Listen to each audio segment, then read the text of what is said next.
일요일 마무리 오늘도 함께 하시죠. 시사평론가 김성환입니다. 전 펜싱 국가대표 남현희 씨의 재혼 상대로 알려진 이후 각종 사기 의혹이 불거진 전청조 씨가 오늘 경찰에 체포됐습니다. 사회적 파장이 큰 사건인 만큼 향후 경찰 수사가 어떻게 전개될지 관심이 쏠리고 있는데요. 더 깊이 있게 들여다보는 긴도비 시간에 전문가와 얘기 나눠보겠습니다.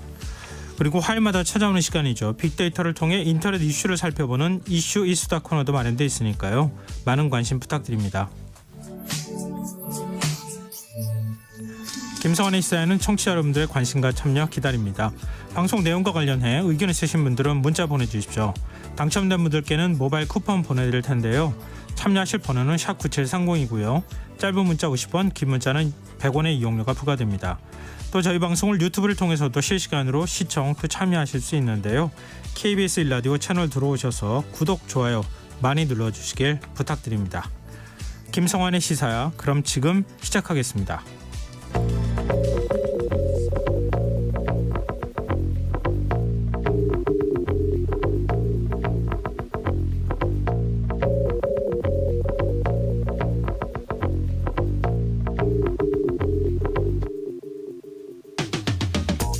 위급한 상황이 발생했을 때 도움을 요청하는 긴급 신고번호 한 번쯤 이용해 보신 적 있으실 겁니다. 화재 신고는 119, 범죄 신고는 112, 학교폭력 신고는 117인데요. 117 학교폭력 신고센터가 내년부터는 정상적으로 운영되기 어려울 것이라는 우려가 나오고 있습니다. 여성가족부가 관련 예산을 전액 삭감했기 때문인데요. 이런 상황 어떻게 봐야 할까요? 문제는 다른 청소년 사업 역시 비슷한 처지에 놓여 있다는 겁니다. 용혜원 의원이 여성가족부의 내년도 예산안을 분석한 결과 청소년 참여 지원 사업 예산 116억 원이 전액 삭감된 것으로 나타났습니다.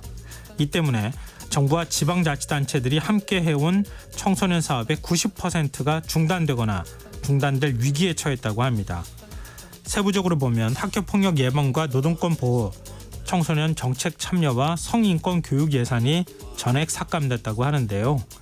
상황이 이렇다 보니 전문가들 사이에선 정부가 청소년 정책을 사실상 포기한 것이 아니냐, 이런 지적까지 나오는 실정입니다. 여가부의 청소년 예산 삭감에 항의하기 위해 집회에 참석한 한 학생은 청소년을 배려하지 않는 사회에 나가는 게 두렵고 싫다면서 답답함을 호소했다고 하는데요. 이대로 정말 괜찮은 걸까요? 윤석열 대통령은 국회 시정연설을 통해 긴축 재정의 필요성을 강조하면서도 약자에 대한 보호는 더욱 두텁게 하겠다는 점을 강조했는데요. 여가부의 청소년 예산 전액 삭감 결정은 대체 어떻게 봐야 하는 걸까요? 여성가족부는 여성뿐만 아니라 청소년 가족이 모두 행복한 사회를 만들기 위한 부처라던 정부 관계자의 설명, 어떻게 이해하면 좋을까요?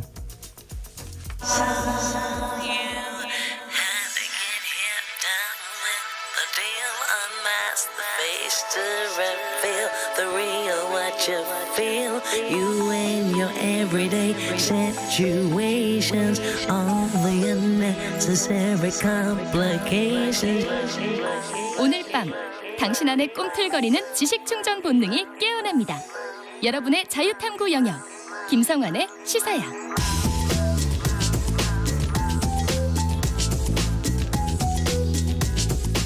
오늘 어쩌던 뉴스 꼼꼼히 정리해드리는 뉴스야 시간입니다. 오늘은 곽재훈 프레시안 기자 나와 계십니다. 안녕하세요. 네, 안녕하세요. 네, 윤석열 대통령이 오래간만에 국회를 찾았어요. 오늘 국회 시정연설에 나섰는데 어떤 발언을 내놨습니까? 네, 윤석열 대통령은 오늘 국회 시정연설에서 2024년 총지출은 2005년 이후 가장 낮은 수준인 2.8% 증가하도록 편성해 건전재정 기조를 유지하겠다고 말했습니다. 윤 대통령은 우리 정부의 재정 운용 기조는 건전재정이라며 이 같은 방침을 재확인했는데요. 윤 대통령이 오늘 국회 연설은 657조 원 규모의 내년도 예산안을 설명한 시정연설이었습니다. 윤 대통령은 예산안 편성 과정에서 총 23조 원 규모의 지출을 구조조정했다면서 모든 재정사업을 제로 베이스에서 검토해 예산 항목의 목적과 취지에 맞지 않는 지출, 불효불급하거나 부정지출이 확인된 부분을 꼼꼼하게 찾아내 지출 조정을 했다고 강조했습니다. 그러면서 이를 통해 마련된 재원은 국방 법치, 교육, 보건 등 국가 본질 기능 강화와 약자 보호 그리고 미래 성장 동력 확보에 투입할 것이라고 했습니다. 오늘 윤석열 대통령이 이재명 민주당 대표하고 만난다 그래서 도대체 어떤 발언을 내놓을 거냐 언론에서 굉장히 관심을 많이 가졌잖아요. 현장 분위기는 어땠습니까? 네, 윤 대통령과 이재명 민주당 대표는 오늘 오전 이 예산안 시정연설, 그러니까 방금 전해드린 이 예산안 설명하는 연설을 하기 전에 네. 국회의장 접견실에서 사전 환담을 가진 자리에서 지난 대선 이후 처음으로 마주 앉았는데요. 네.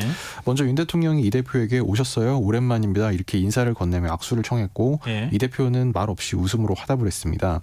윤 대통령은 이어진 환담 모두 발언에서 뭐 국회 협조를 부탁드린다. 또 저희들도 민생의 어려움에 대해서 계속 현장을 파고들고 경청하겠다. 이런 좀 자세를 낮추는 듯한 발언을 내놨는데요. 예. 국회 연설 후에 김진표 국회의장 또 17개 국회 상임위원회 위원장들과 함께 간담회에 이어서 오찬까지 함께 했는데 이 자리에서도 정부 국정운영 또 국회 의견에 대해 많은 말씀을 잘 경청하고 가겠다. 이 환담장에 이어서 오늘 오전에만 두 번째로 경청이라는 그 표현을 사용했습니다. 네. 또 홍익표 민주당 원내대표나 야당 소속 국회 상임위원장들은 윤 대통령 면전에서 뭐 이태원 참사 문제 또 뭐 거부권 행사에 대한 지적 또 그 정부가 이제 건전재정이라고 지금 말하자면 축소재정을 하고 있는 데 대한 비판 뭐 이런 것들을 내놨는데 네. 이 점에 대해서도 그 이를테면 홍익표 원내대표 발언 중간에 뭐 고개를 좀 끄덕이면서 이제 수긍한 태도를 보인다든지 또 이제 간담회 마무리 발언 때 위원장들의 소중한 말씀을 참모들이 다 메모했을 뿐만 아니라 저도 아직은 기억력이 좀 있기 때문에 하나도 잊지 않고 머릿속에 담아두었다가 국정 운영에 여러분의 소중한 의견을 잘 반영하겠다. 뭐 이렇게 얘기하기도 해서 뭐 윤 대통령 취임 이후에는 뭐 야당과의 관계가 사실 오늘 그 가장 좀 뭐 우호적인 분위기에서 그 이루어지지 않았나 뭐 이런 관측이 많았습니다. 그래서 그동안에 국민들이 걱정을 좀 많이 했었을 텐데 좀 걱정을 좀 덜지 않았을까도 싶기는 한데요. 근데 지금 윤 대통령의 발언 가운데 지금 홍익표 원내대표가 지적했다고 하는 거 뭐 지금 이제 언급은 안 하셨지만 홍범도 장군 흉상 이전 문제, 서울 양평 고속도로 의혹, 후쿠시마 오염수 문제 뭐 이런 내용도 나왔다고 하는데 네. 그러면 앞으로 소중한 의견 잘 반영하도록 노력하겠다 이러면은 어떻게 하는 거예요? 그러니까 그 방금 말씀하신 홍범도 장군 흉상 이전 문제 요거는 백혜련 정무위원장이 그다음에 서울 양평 고속도로 의혹은 뭐 김민규 국토교통위원장 등이 이제 그 상임위원장 대통령 간담회 자리에서 얘기를 한 건데요. 네. 뭐 총체적으로 그냥 마지막에 뭐 잘 반영하고 잘 경청했고 반영하겠다 뭐 이렇게 얘기를 했기 때문에 앞으로 어떻게 될지는 실제로 행동을 통해서 봐야 될 것 같고 홍익표 원내대표도 오늘 이 거부권 행사 관련 자신이 건의한 데 대해서 대통령이 즉답은 하지 않았다면서 뭐 이른바 노란봉투법 11월 9일 네, 11월 9일에 네. 처리될 노란봉투법에 대해서 방송산법도 그렇고 거부권을 행사하는지 보겠다 이런 취지로 기자들과 만나서 얘기했습니다. 잘 듣기만 했다는 정도에 그칠 것이냐 아니면 그걸 어떤 정책적인 부분에 실제로 반영할 거냐 거부권 행사하지 않을 거냐 이건 좀 지켜봐야 될 부분이겠다는 생각이 드는데요. 근데 그 윤 대통령이 국회 본관을 올라가는데 계단에서 민주당 의원들이 피켓 시위를 벌였다고요? 네, 오늘 민주당이 윤 대통령 시정연설 직전 이 본청 로텐더울 계단에서 이 피켓 시위를 벌였는데요. 뭐 윤 대통령에게 국정 기조 전환을 촉구하는 뭐 그런 내용들이 담겼습니다. 예. 뭐 이와 관련해서 뭐 야당이나 일부 언론에서 이게 여야 원내대표 간 신사협정 위반이 아니냐 뭐 이런 지적이 나오기도 했는데요. 네. 민주당 홍익표 원내대표는 이에 대해 오늘 기자간담회에서 이 신사협정 논의가 있던 당시 윤재욱 국민의힘 원내대표에게 회의장 밖 로텐더홀 같은 데서는 언제든지 할 수 있다고 구체적으로 말했고 윤재욱 대표도 당연하다고 양해했던 것이다 이렇게 설명했습니다. 그러니까 로텐더홀 계단에서 이 피켓 시위를 한 건 이 여야 간의 그 이른바 신사협정 위반이 아니라는 취지였는데요. 네. 실제로 민주당은 본회의장 안에서는 피켓 시위를 하지 않고 자리에 앉아서 연설을 경청했고 본회의장 내에서 피켓을 들고 항의 뜻을 밝힌 것은 진보당 강성희 의원이 유일했습니다. 다만 여당 의원들은 윤 대통령 연설 중간중간 뭐 박수를 보냈지만 민주당 의원들은 대체로 다 침묵을 예. 유지했고요. 네, 죄송합니다. 연설을 마친 윤 대통령이 의석을 돌며 악수를 청했을 때도 여당 의원들은 일제히 자리에서 일어나서 박수로 윤 대통령을 맞이한 반면에 민주당 의원들은 회의 자료 등을 들여다보면서 이제 윤 대통령이 아주 가까이 올 때까지 외면하거나 바로 옆으로 와서 악수를 청하면 이제 그때서야 살짝 일어나서 뭐 악수를 한다든지 뭐 일부 의원은 자리에 앉은 채로 뭐 악수를 받기도 했고 뭐 그랬습니다. 이런 모습도 그나마 다행이다 이렇게 생각해야 되는 겁니까? 과거에는 사실 별 더 보기 안 좋은 모습이 연출되기도 했었잖아요. 네, 뭐 일부 야당 극성 지지층들 중에는 이제 이 뭐 악수한 의원들에 대한 한 뭐 비난 댓글 뭐 이런 것들 달리고 예, 그랬습니다. 네. 사실 이재명 대표는 오늘 윤석열 대통령 사전 환담 때 그다음에 본회의장 입장 때 퇴장 때 3번이나 악수를 했거든요. 아 그래요. 예. 그래서 뭐 그럼 이재명 그것을 대표는 어떡합니까? 아니 그러니까 뭐 그것을 이제 뭐 이른바 뭐 뭐 친명이다, 뭐 반명이다. 특히 친명 지지자들이 뭐 무슨 과일 이름 빗대서 비난하는 그런 소재로는 사용하지 않는 게 뭐 합리적이지 않나는 생각은 듭니다. 네, 시정연설은 또 다른 차원의 문제니까요. 시정연설에 대한 여야 평가는 어떻습니까? 네, 민주당은 윤 대통령 예산안 시정연설에 대해서 당면한 경제 상황에 대한 위기의식이나 국민들의 고단한 삶에 대한 공감, 그리고 실질적 대안은 찾아볼 수 없는 맹탕연설이다. 일단 내용에 대해서 이렇게 비판했습니다. 네. 윤현동 민주당 원내대변인은 반성한다던 대통령 말씀과는 달리 국정운영 기조는 단 하나도 바뀐 것이 없었다며 이같이 말했습니다. 홍익표 원내대표도 오늘 기자간담회 자리에서 대통령께서 소통하는 자리를 만들고 적극적으로 국회 의견, 야당과 상임위원장 의견을 적극 청취했다는 점에선 충분히 감사드리고 존중한다면서도 이 예산안 관련 연설 내용과 관련해서는 미래를 대비한 예산이 없다. R&D 예산을 삭감하고 청년 일자리를 비롯한 청년 예산이 대폭 줄었다. 또 기후위기 및 인구구조 변화에 대한 대비 예산이 담겨있지 않았다는 측면에서 미래를 준비하지 못한 예산이다. 이렇게 비판했습니다. 혹시 R&D 예산과 관련해서 윤석열 대통령이 직접 언급한 부분이 있습니까? 미래 성장 동력에 대한 언급은 있었잖아요. 그럼 그게 R&D하고 연결되는 거 아니에요? 네, 뭐 시정 연설에서도 이제 R&D 관련해서 그 상당 부분을 확충했다. 이제 이런 취지로 연설을 해서 민주당 의원들이 확충했다고요? 네네 그 예산에 반영을 해서 이번에 국회에 제출했다 이렇게 얘기를 해서 민주당 의원들이 그 대목에서 좀 원래 고성 야유 같은 걸 하지 않기로 했지만 민주당 그 대목에서 약간 탄식성 같은 게 좀 나오기도 했고요. 네. 또 오늘 국회 상임위원장들과 그 대통령이 간담회를 가진 자리에서도 예. 장제원 가방위원장 또 이제 이재정 산자위원장 이 두 명이 R&D 예산 관련 이제 물론 장제원 위원장은 여당 입장에서 예. 또 이재정 위원장은 야당 입장에서 이 얘기를 언급을 했는데 이와 관련해서는 윤 대통령이 그 간담회 자리에서 이 위원장들의 얘기에 대해서 약간 즉답 형식으로 본인 입장을 설명했다고 이도훈 대변인이 밝혔습니다. 오늘 국민의힘 과학기술특별위원회가 과학자들과 간담회를 가졌습니까? 네, 오늘 국민의힘 과학기술특별위원회가 의원회관에서 R&D 예산 현안 간담회를 열었는데요. 이 대폭 삭감된 R&D 예산에 대해서 이제 과학기술계 현장 어려움을 듣겠다 이런 취지로 마련된 자리였는데 과학자들이 이 예산 삭감에 대해서 우려 목소리를 쏟아냈습니다. 예. 이 박태현 한국과학기술한림원 정책부원장은 벼룩 잡으려다 초가 삼간 태운다는 속담이 있는데 지금 그게 우려된다면서 지금까지 쌓아온 과학기술 생태계가 무너지면 다시 복원하기 힘들다고 지적했습니다. 정욱상 기초연구연합회 회장도 지금까지 연구를 열심히 하고 있다고 생각하는데 갑작스럽게 좋지 못한 소식을 들어서 격앙돼 있다면서 카르텔이라고 해서 과학자들 자존심이 많이 상했다. 또 문제가 있으면 고쳐야지 하루아침에 이렇게 하면 득보다 실이 크다. 이런 지적을 했습니다. 국회 상심사 과정에서 R&D 예산 부분들은 어떻게 처리하는지 어떻게 합의하는지 이건 좀 지켜봐야 되겠습니다. 이건 워낙 불만이 많은 사안이기도 하고요. 뭐 윤 대통령은 지금 미래성장 동력이라고 또 얘기한 상황인데 예산이 이렇게까지 16% 넘게 삭감됐다는 거 아니에요? 전체적으로 지금 예산은 2.8% 증액된 거죠. 근데 증액됐는데 증액 폭이 적다고 하는 건데. 그렇죠. 이제 증액 폭이 역대 네. 최소다. 이제 그런 이야기였습니다. 근데 오늘 시정연설에서 윤 대통령이 굉장히 강조했던 부분이 2025년까지 병사 월급 205만 원을 달성하겠다 이 부분 아니겠어요? 그리고 200만 원은 뭐 곧 이제 넘어설 거다라는 취지의 발언들을 했는데, 근데 병사 지원 예산이 조삼모사다 이런 보도가 나왔어요. 예, 뭐 일부 언론에서 그렇게 보도를 하긴 했는데요. 네. 오늘 윤 대통령은 시정연설에서 국가 안보와 국민의 안전을 위해 헌신하는 군 장병들의 후생을 향상시키겠다면서 병 봉급은 내년도에 35만 원을 인상해 2025년까지 병 봉급 205만 원 달성에 차질이 없도록 추진하겠다고 말했습니다. 네. 이와 관련해 오늘 경향신문은 국회 국방위원회 전문위원이 낸 검토 보고서를 인용해서 내년도 예산안에서 그동안 병사에게 현금성 또는 현물로 지원했던 사업 예산안 1,857억 원어치를 삭감했는데 예. 이것이 이 병사 월급 인상을 위해 증액한 예산 4,131억 원의 45% 정도다. 즉 다시 말해서 이제 병사 월급 인상을 위해서 4천억 정도를 증액을 했는데 그중에 1,800원어치는 이제 현금 또는 현물로 지원했던 이제 말하자면 병사 지원 예산을 삭감해서 결국 이제 실제로는 한 50% 정도밖에 올려주지 않은 것 아니냐 이제 이런 취지의 보도였는데요. 네. 뭐 다만 같은 예산이라고 해도 이제 이것을 말하자면 어떤 현물 또는 이런 현금성 사업을 통해서 이제 그 말하자면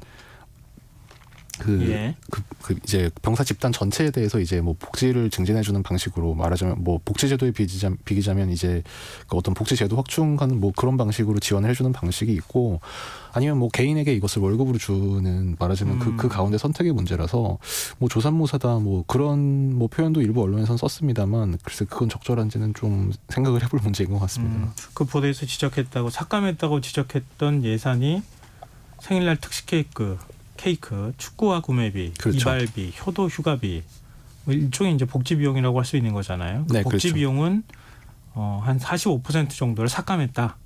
대신에 월급은 지금 200만 원 넘게 올려준다고 얘기하고 또 그걸 달성한다고 한다. 그러니까 그러니까 월급은 35만 원 올려준다는 거였고요. 이 내년도 이제 말하자면 방금 말씀하신 뭐 생일 케이크라든지 이런 뭐 복지 사업비로 나갔던 게 지금 병사 1인당 한 10만 원 정도 되는 걸로 알고 있습니다. 그러니까 네. 아마 그런 거를 모아서 이제 월급을 올려준다. 뭐 이게 지금 이쪽 예산 깎아서 이쪽 예산 올린 거다. 뭐 윤석열 정부의 취지인데 뭐 그거는 뭐 군 장병들 사이에서도 좀 받아들이는 입장이 뭐 개인의 선호나 이런 거에 따라서 좀 그 수용 입장에 차이가 있을 것 같습니다. 네.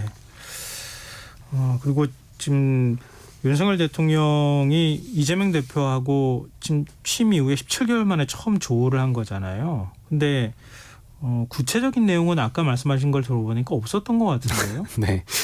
이제 사실 이게 두 사람 간의 어떤 심도 있는 대화가 오갈 수 있는 자리가 아니었는데요. 일단 두 사람만 만난 게 아니고 일단 국회에서 한 거니까 김진표 국회의장이 있고 윤석열 대통령이 오늘 연설을 하러 왔고 그다음에 여야 대표, 원내대표가 참석했고 거기에 이제 대법원 헌법재판소 등등 오부 여인들도 다 왔습니다. 예. 이제 그러다 보니까 9시 40분부터 환담이 시작됐는데 예. 윤 대통령 인사말까지 하니까 한 47분 정도가 됐고 예. 그다음에 한 10분 정도에 걸쳐서 방금 제가 말씀드린 여야 대표 의원들이 다 한마디씩 해야 되고 돌아가면서 한마디씩 네. 하는 거라서 사실 1인당 발언 시간 한 1분 정도 뭐 이제 됐던 걸로 추정이 되는데요. 일단 윤 대통령 발언 내용은 제가 조금 아까 소개해드렸고 뭐 국회 협조를 부탁드린다, 뭐 경청하겠다 이런 취지의 내용이었고 그래서 이 대표의 환담장 발언은 이제 비공개로 진행이 됐는데 뭐 이 대표 본인 또 민주당 대변인에 따르면 이 대표는 이 자리에서 민생 현장이 너무 어려우니 정부 부처가 이런 점에 좀 신경 쓰며 정책을 집행해달라. 정부 각 부처가 지금까지와는 좀 다른 생각으로 현장에 천착하고 정책이나 예산에 있어 대대적인 전환을 해달라. 뭐 이렇게 얘기를 한 걸로 전해졌습니다. 뭐 이제 다만 윤 대통령이나 이 대표는 어쨌든 이제 민생의 방점을 찍었다. 또 이제 오늘 뭐 세 차례 이제 악수를 하고 뭐 서로 웃는 얼굴로 손을 맞잡았다. 뭐 이런 걸로 봐서는 좀 섣부르지만 어떤 협치의 사인이 좀 나온 거 아니겠느냐. 뭐 이런 관측도 있는데요. 아까 말씀드린 대로 뭐 실제로 윤 대통령이 뭐 국회에서 통과시킨 법안에 대한 뭐 거부권 행사를 하는지 또 이제 야당 상임위원장들이 지적한 어떤 정책성 건의들에 대해서 뭐 얼마나 수용하는 태도를 보이는지 뭐 또 앞으로 이제 야당과 이를테면 야당에서 영수회담도 제안을 전에 했었는데 뭐 그런 대화의 노력이 지속적으로 이어질지 뭐 이번에 일회성으로 끝날 건지 뭐 그런 것들을 좀 더 지켜봐야 될 것 같습니다. 대통령이 17개월 만에 제1야당 대표를 잠깐 스치듯이 지금 만난 거잖아요. 그거에 대해서 우리가 이렇게 의미부여를 해야 되는 건가 하는 생각이 좀 한편으로 들기도 하는데 좀 좋은 방향으로 생각하면 말씀하신 것처럼 이번 기회를 통해서 좀 더 자주 만나거나 소통하는 모습을 봤으면 좋겠다. 이게 국민들의 바람이지 않을까 싶네요. 자, 지금 여러분께서는 KBS 라디오 김성환의 시사회와 함께하고 계십니다. 계속해서 뉴스 이어가겠습니다. 이걸 어떻게 봐야 될지 모르겠네요. 국민의힘 김기현 대표가 김포를 서울로 편입하는 방안을 당론으로 추진하겠다 이렇게 밝혔는데 어제는 이게 뭐 당에서 논의 안 한 것처럼 얘기가 나오다가 오늘은 갑자기 다 당론이 된 것처럼 얘기를 하고 있어요. 어제 김기현 대표 발언이 당 내부 검토 결과 얻은 결론이다. 그래서 김포를 서울에 편입하는 게 바람직하다. 이거를 당론으로 정하고 추진하겠다. 이게 그러니까 당내 교감이 일단 뭐 광범위하게 있는 상태에서 나온 발언은 아닌 것 같고 어제나 내놨던 발언은 또 오늘 갑자기 다 그냥 당 차원에서 추진하는 것처럼 보이는데요. 예, 그러니까 어제 김기현 대표 발언이 내부 검토를 이미 해왔다. 그래서 네. 당론으로 정하겠다. 뭐 이제 이미 그 당에서 검토가 이루어졌다는 이야기고, 그래서 오늘 실제로 뭐 좀 이야기를 들어보면 그 언론이나 이제 다른 당 구성원 모두에게 이걸 공개 형태로 논의해온 건 아니고 이제 예. 김 대표를 중심으로 이제 이걸 비공개리에 좀 준비를 해왔다. 몇몇이. 그런 예. 걸로 알려졌습니다. 예.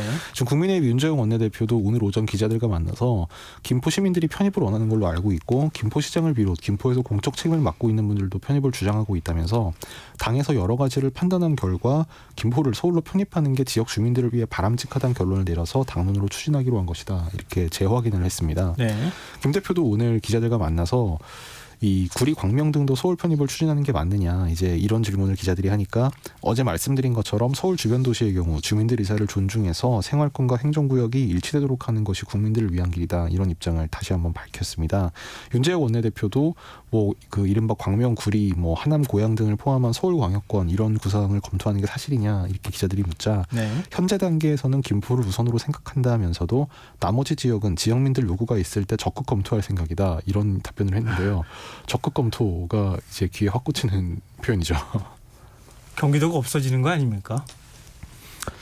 예, 사실 뭐 국민의힘에서는 이게 지난 11일 이제 강서구청장 보궐선거 때부터 이른바 수도권 이기론이라는 예. 게 제기가 되었지 않습니까? 예. 뭐 선거 패배 이후로는 더 힘이 실린 상황이고요. 이제 이런 가운데 김 대표가 김포 서울 편입을 언급했고 이제 이게 단순히 일회성 돌발성 발언이 아니라는 거를 지금 윤재혁 원내대표가 오늘 확인을 해주면서 네. 이게 어떤 말하자면 물론 지역 균형 발전 뭐 그런 부분도 있겠습니다만 뭐 어떤 총선을 좀 염두에 둔 그런 전략이 아니겠느냐 뭐 이런 해석도 나오고 있는 상태입니다. 총선을 염두에 둔 전략이요? 인유한 혁신위원장이 영남권 스타 수도권 출마해야 된다 그랬었잖아요. 그러면서 김기현 대표를 스타라고 지목을 했잖아요. 김기현 대표가 수도권으로 출마하는 것과 관련이 있다는 얘기예요? 뭐 그게 사실 하나하나가 이제 따로따로이긴 한데 그거를 이제 이어서 생각할 수도 있는 부분이 있는데요. 예. 이제 이를테면 지금 이 얘기는 예를 들면 2008년에 이제 당시 한나라당이었던 지금 국민의힘이 그 수도권 총선을 하면서 치르면서 그때 이제 한나라당이 압승한 요인 중에 하나가 이른바 뉴타운 바람이었지 않습니까? 네. 마찬가지 그것과 마찬가지로 이제 김포라든지 아니면 방금 말씀드린 하남, 성남, 뭐 고양, 구리, 과천 이제 이런 지역에서 이거를 서울 편입 이슈가 있게 되면 사실 지역민들 가운데는 서울로 편입을 뭐 바라는 특히 이제 부동산 등과 관련해서 그런 목소리가 상당 부분 있을 거라는 생각이 들고 결국 그러면 수도권에서 지금 이런 뭐 위기론까지 나오는 상황이니까 여당 입장에서는 어쨌든 판을 뒤집을 수 있는 카드가 될 수 있지 않겠느냐. 뭐 그 자체로 이제 그런 의미가 있고요. 또 이것과 연관돼서 오늘 뭐 일부 언론이 보도해서 이제 국민의힘에서 그런 검토는 전혀 한 바가 없다고 자르긴 했습니다만 네. 이런 말하자면 뭐 김포라든지 하남 이제 이런 곳에 말하자면 영남 중진들이 뭐 출마를 뭐 검토하거나 뭐 그런 방안도 이제 고려하고 있는 것이 아니냐 뭐 이런 취지의 추측성 뭐 내지는 이제 일부 당 관계자들을 소스로 이제 그런 보도가 나왔었습니다. 지금 다른 정당들 분위기는 어떻습니까? 뭐 예를 들면 민주당 같은 경우에 이거를 받아야 되나 말아야 되나 고민도 될 것 같고 어떻습니까 반응이? 네, 뭐 사실 말씀드린 대로 이걸 찬성하기도 반대하기도 좀 야당 입장에서는 어려운 처지인데요. 네. 일단 그 민주당 이계호 신임 정책위의장은 시도 간 경계 문제는 특별법으로 정해야 하고 경기도 의견이 중요한데 경기도지사는 반대하는 것으로 안다. 일단 부정적인 태도를 보였습니다. 윤영덕 민주당 원내대변인도 뜬금없는 소리라는 표현을 써서 일축을 했는데요. 네. 김동연 경기도지사는 다만 다음 달 3일까지 지금 중국 출장 중이어서 국민의힘 주장에는 즉각 입장을 내놓지 않고 있는데 지난 27일 라디오 방송 인터뷰에서는 이제 당시에도 이미 김포시장 등이 서울시 편입을 희망하고 있다 이런 이제 질문이 나왔는데 네. 그건 아직 진지하게 고려할 수 있는 사항은 아니라고 생각한다. 김 지사가 당시에 이렇게 답변을 했습니다. 그러니까 현실성이 없다 그런 취지였습니다. 선거 전에는 뭐 사실상 불가능한 거 아닙니까? 예를 들면 통합한다고 하면은 그 해당 지자체 의회 뭐 당연히 이제 지자체 주민들의 의견을 또 동의를 받아야 될 거고요. 그리고 서울에도 또 서울시 의회 동의를 받아야 되는 거잖아요. 그리고 특별법도 제정해야 되는 거고. 이게 다 모든 절차를 끝낼 수는 없는 거잖아요. 총선 전에요. 네. 물론입니다. 사실 그래서 이제 윤재욱 국민의힘 원내대표 같은 경우에 이게 선거 전략이 아니다. 뭐 지역민들의 요구에 응답하는 게 정당의 의무다. 뭐 이런 이야기를 하고 있기도 한데 다만 그 과정에서 이제 말하자면 그런 것을 어떤 추진하는 과정에서 뭐 말하자면 좀 여당에 유리한 여론이 형성될 수 있다든지 이슈를 선점하는 효과도 있을 그렇죠. 수 있고. 그다음에 이게 지금 국회에서 특별법을 만들어야 이제 이 경계 확정 문제가 사실 해결이 될 수 있는데 예. 결국 그러면 예를 들면 여당 입장에서는 자신들이 편입을 주장했는데 야당이 이걸 반대할 경우에 지금 우리가 다수당이 아니라서 통과를 못 시키니 다수당을 만들어달라 뭐 총선을 앞두고 이렇게 주장할 수도 있는 문제겠죠. 아까 전부 경기도가 없어지는 거 아닙니까? 이런 얘기했지만 지금 뭐 고양 그다음에 성남 그리고 하남 분당뿐만 아니라 과천 네, 구리, 과천 구리 뭐 그렇습니다. 다 들어가는 거 아니에요? 서울 주변에 있는 지자체는 다 서울이 된다는 얘기인데 네, 특히 고양 성남은 뭐 인구가 100만씩 되는 큰 도시인데요.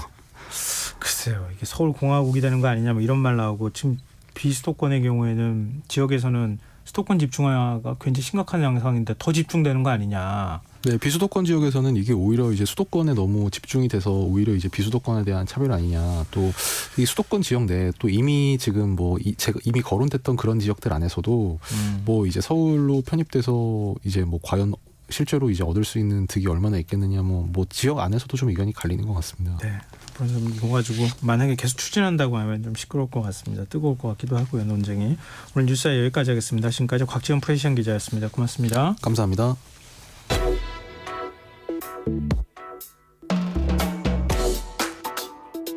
더 나은 내일을 준비하는 시간 KBS 1라디오 김성환의 시사야. 전 펜싱 국가대표 남현희 씨와 결혼할 예정이라고 밝힌 뒤 사기 의혹으로 논란이 된 전청조 씨가 오늘 경찰에 붙잡혔습니다. 지난 23일 남현희 씨의 재혼 상대라며 대중 앞에 등장한 지 불과 8일 만의 일인데요. 전 국민을 혼돈에 빠뜨린 이번 사건, 전문가는 어떻게 보고 있을지 이수정 경기대 범죄심리학과 교수 연결해서 얘기 나눠보도록 하겠습니다. 교수님 안녕하십니까? 네, 안녕하세요. 네. 이해가 잘 안 된다고 하는 분들이 굉장히 많아요. 저도 좀 개인적으로 이해가 안 되는데요. 교수님 이번 논란 어떻게 보고 계십니까? 글쎄, 일단은 전청조 씨는 사기 상습범이고요. 예. 지금 아마도 남현희 씨를 처음 접촉하기 시작할 때까지만 해도 아마 그 전에 했던 수법대로 사칭 사기 정도를 저지를 생각으로 접근을 했던 걸로 보이고요. 네. 그런데 문제는 12월 달 이후 지금 관계가 굉장히 좀 치밀해지면서 예. 지금은 한 10개월 지난 후 굉장히 상황이 복잡해졌다. 이렇게 보입니다, 상황이. 근데 애당초 목적은 사기였는데 사기를 치려고 접근했는데 관계가 급속도로 발전하면서 이 하겠다고 발표하는 상황까지 가버렸다. 원래 의도는 아니었을 수 있다. 이런 말씀이신데요. 의도가 뭐였는지는 현재는 이제 수사를 해봐야 될 거고요. 어쨌든 일반적인 사칭 사기하고는 약간 다른 양상이다는 틀림이 없는 것 같습니다. 이 전청조 씨가 어떤 사기를 친 사람이라는 거예요? 그러니까 과거에도 혼인 빙자를 해서 남자들한테 돈을 갈취하거나 또 피해자가 여성이면 또 남자인 척하면서 접근해서 대출을 받아라 해가지고 돈을 이제 편취하기도 하고요. 예. 그런 종류의 이제 사칭 더하기 이제 혼인 빙자, 연인 빙자, 그런 이제 로맨스 그 사기 같은 거를 저질렀던 사람인데요. 네. 그런데 대부분 그 전에 접촉했던 남자든 여자든 다 사실은 1차적으로 피해자가 됐죠. 그래서 금전적인 손실을 당했죠. 네. 그런 피해자들이 여러 명 있다는 얘기네요. 네, 그전에도 피해자가 여러 명이라고 알려져 있습니다. 처벌도 받았었고요. 네. 근데 남현희 씨 심리 상태를 어떻게 이해해야 될까? 이걸 정말 모르고 까맣게 모르고 연인 관계로까지 발전해서 결혼하겠다고 발표까지 했을까? 전청조라는 사람이 어떻게 접근했길래 그럴까? 여기 이제 의문의 꼬리표가 붙는 거거든요, 계속. 근데 이제 그 대목을 남현희 씨는 전청조의 철저한 가스라이팅의 피해자다 이렇게 주장을 현재 하고 계세요. 예. 그런데 이제 그 얘기를 고지고대로 믿어야 되느냐 하는 부분에서 어저께 이제 전청조 씨가 직접 인터뷰를 하지 않았습니까? 예.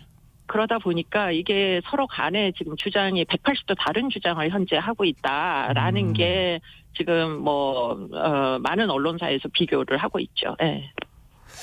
지금 남현희 씨도 다 공개하지 않은 뭔가가 있을 것이다 이렇게 보이는데, 근데 이건 어떻게 봐야 됩니까? 전 씨에게 속아서 임신한 줄 알았다 이렇게 고백을 했거든요. 근데 사실은 임신이 불가능하죠. 그거는 중학교 학생 정도만 돼도 알 수 있는 사실이잖아요. 네.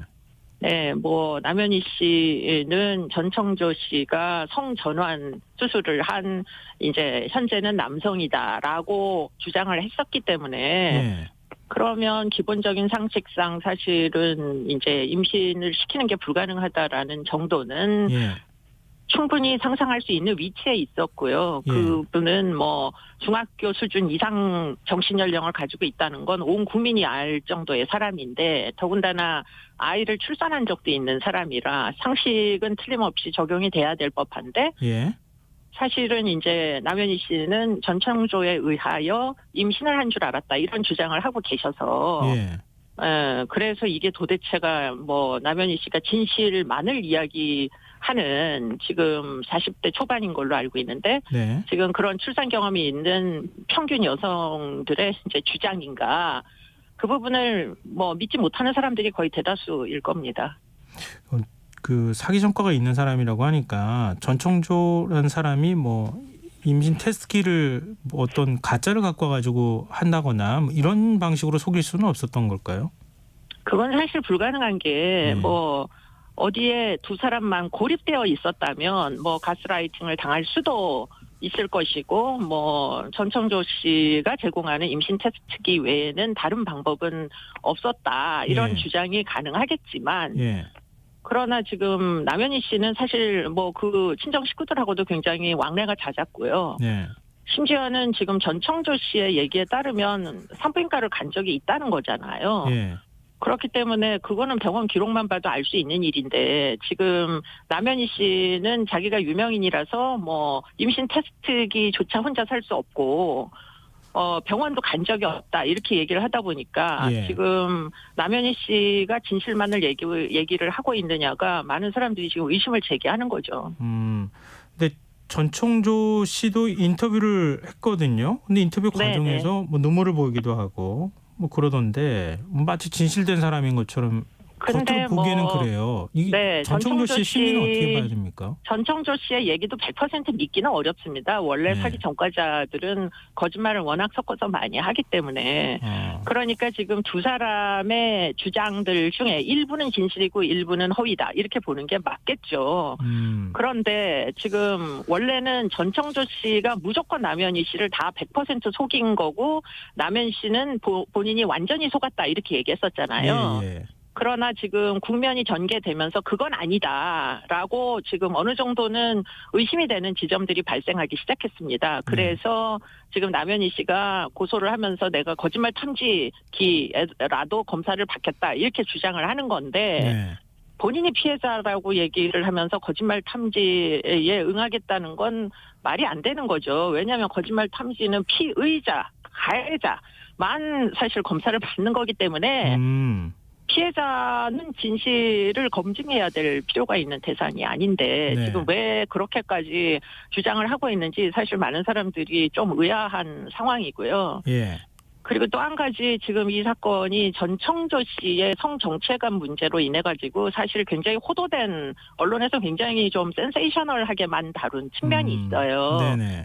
근데 이 사건의 앞선 사건이 함께 이제 진행된 사건인데 그게 뭐냐면 남현 씨가 운영하던 스포츠 아카데미에서 발생한 그 코치의 여러 명의 여중생을 성폭행한 사건이 있거든요. 예. 보도가 그런데 됐죠. 예. 네, 그 사건이 사실은 뭐 신고도 되고 뭐 입건이 되는 국면에 들자 7월 달인가 그 코치가 극단적인 선택을 합니다. 예.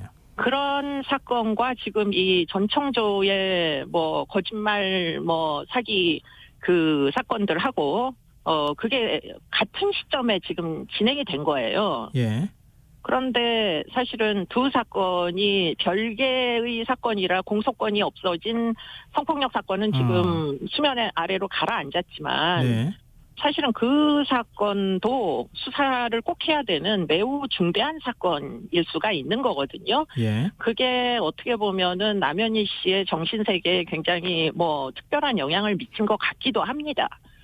그렇기 때문에 우리가 지금 이 사건이 왜 발생했는지를 이해하려면 그 사건이 어떤 식으로 전개됐는지도 조사를 해야 그래야 지금 이 두 사건이 어떻게 맞물려서 돌아가는지 그래서 인터뷰 이제 잡지사의 인터뷰를 뭐 결혼한다는 인터뷰까지 가게 된 건지 이런 부분들이 다 설명이 될 것 같아요. 교수님이 중간에 이렇게 그 압축해가지고 말씀해 주시는 것 때문에 제가 완벽하게 이해는 못한 것 같은데요. 일단은 네. 남현희 씨가 당시에 굉장히 심리적으로 불안한 상태였을 가능성이 있다. 그렇죠. 네. 어떤 이유에서든 전 청조한테 뭔가의 압박을 받았을 가능성도 있다. 제가 이해한 게 맞습니까? 압박이라기보다 뭐 심리적으로 좀 이렇게 일반적으로는 그렇지 않았을 텐데 예. 여러 가지 복잡한 뭐 스포츠 아카데미에서 일어난 뭐 사건과 학부형들이 굉장히 많은 민원이 있었을 거잖아요. 그렇죠. 예. 그런 이제 그 민원들을 감당하기가 어려웠을 거예요. 예. 남현희 씨 혼자서는. 예. 아마도 그런 민원들을 해결하는 일종의 해결사처럼 끼어 들어간 사람이 전 청조가 아닌가 이런 생각도 뭐 충분히 할 수 있을 만한 이게 이제 타임 스케줄상 서로 이 문제들이 서로 겹쳐서 같은 예. 시간대에 일어납니다. 앞뒤를 이제 뭐가 먼저인지는 정확히는 모르겠으나 네네. 그런 이제 어떤 심정적인 뭐 어떻게 보면은 아주 취약한 부분이 그렇죠. 예. 아마도 그 본인이 운영하던 아카데미에서 일어난 사건으로 더더욱 취약해졌는데 예. 아마도 그래서 전 청조가 끼어 들어갈 그 틈이 네네. 벌어졌을 수도 있을 것이고 예. 또는 이제 전 청조가 주장하는 것처럼 그러다 보니 2월 달부터 이미 전 청조의 정체를 알았는데 예. 그런데 그렇게 되면 사실 뭐 정리를 해야지 되는 일인데 예. 그거를 정리하지 못한 채 지지부진하면서 지금 10월 달 국면까지 이렇게 흘러온 데는 무엇인가 서로 두 사건이 뭔가 뭐 이렇게 톱니바퀴처럼 맞물려서 돌아간 거 아닌가 이런 그 생각들을 하게 된다는 거죠. 왜냐하면 남현희 씨는 굉장히 이성적인 판단을 할 수 있는 능력의 소유자였단 말이에요. 네. 이 뭐 그 펜싱이라는 게 이게 보통 그 이성적인 그런 이제 그 의사결정 능력이 있어야 이게 게임을 할 수가 없는 그런 굉장히 뭐 아주 그 뛰어난 능력을 가진 사람들이 지금 펜싱에서 뭐 메달을 따는 것이기 때문에 네네. 예, 그런 능력을 생각해 보면 지금 무작정 본인이 가스라이팅을 당한 피해자다라고 주장하는 남현희 씨의 주장은 사실 좀 설득력이 떨어지는 부분들이 있습니다. 네, 뭐 우리 굉장히 힘든 일 겪으면은 누구한테라도 의지하고 싶은 마음이 생기잖아요. 그 사이에 전청조라는 그렇죠. 사람이 나타났다 이런 거고. 근데 그 전청조라는 사람을 믿게 되는 하나의 배경이 되는 게 재벌 3세다. 그리고 뭐 굉장히 좋은 집에 살았다고 돈도 굉장히 많다고 과시를 했던 것 같은데요. 근데 기존의 사기 수법을 보면은 돈 있는 사람 같지는 않거든요. 이거 어떻게 봐야 됩니까? 근데 이제 뭐 사기 범죄자는 사기라는 범죄 자체가 사기 범죄자의 특성만으로 일어나는 건 아니에요. 똑같은 수법이라도 보이스피싱 문자를 한번 생각해 봅시다. 문자가 낯선 문자가 들어왔는데 누구는 피해자가 되고 누구는 피해자가 안 되잖아요. 예. 그러니까 그게 사실은 피해자 특성이라는 것도 존재하거든요. 그렇기 때문에 뭐 전청조 씨가 우리가 이제 제3자로 거리를 유지하면서 보면 굉장히 허술하게 짝이 없는데 그런데 왜 남현희 씨는 거기에 속아 넘어갈 수밖에 없었느냐 뭐 이런 것들을 이제 와가지고 따지는 건 별로 의미가 없어요. 네, 다만 이제 일반적이지 않은 부분은 이런 겁니다. 사기 범죄자가 뭐 잡지사의 인터뷰를 절실하게 원했을 리는 없죠, 당연히.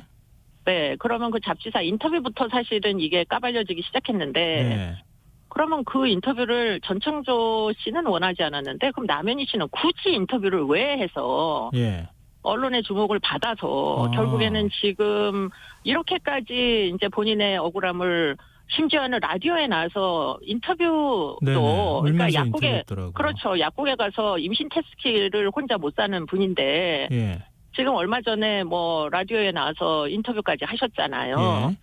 그러니까 굳이 그렇게까지 왜 하시는지도 의문이고요, 사실상. 전청조가 그러니까 가만히 있지 않고 또 그 뭐 해명 차원에서 인터뷰를 또 하게 되는 것이고.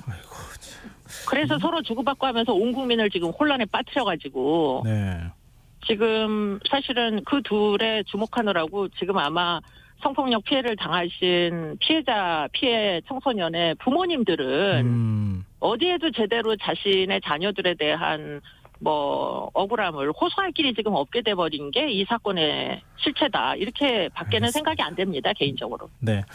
뭐 지금 고소고발이 다 들어가 있는 상황이니까요. 경찰이 좀 속도감 있게 수사를 좀 했으면 좋겠습니다. 오늘 말씀 고맙습니다. 고맙습니다. 네, 지금까지 이수정 경기대 범죄심리학과 교수였습니다.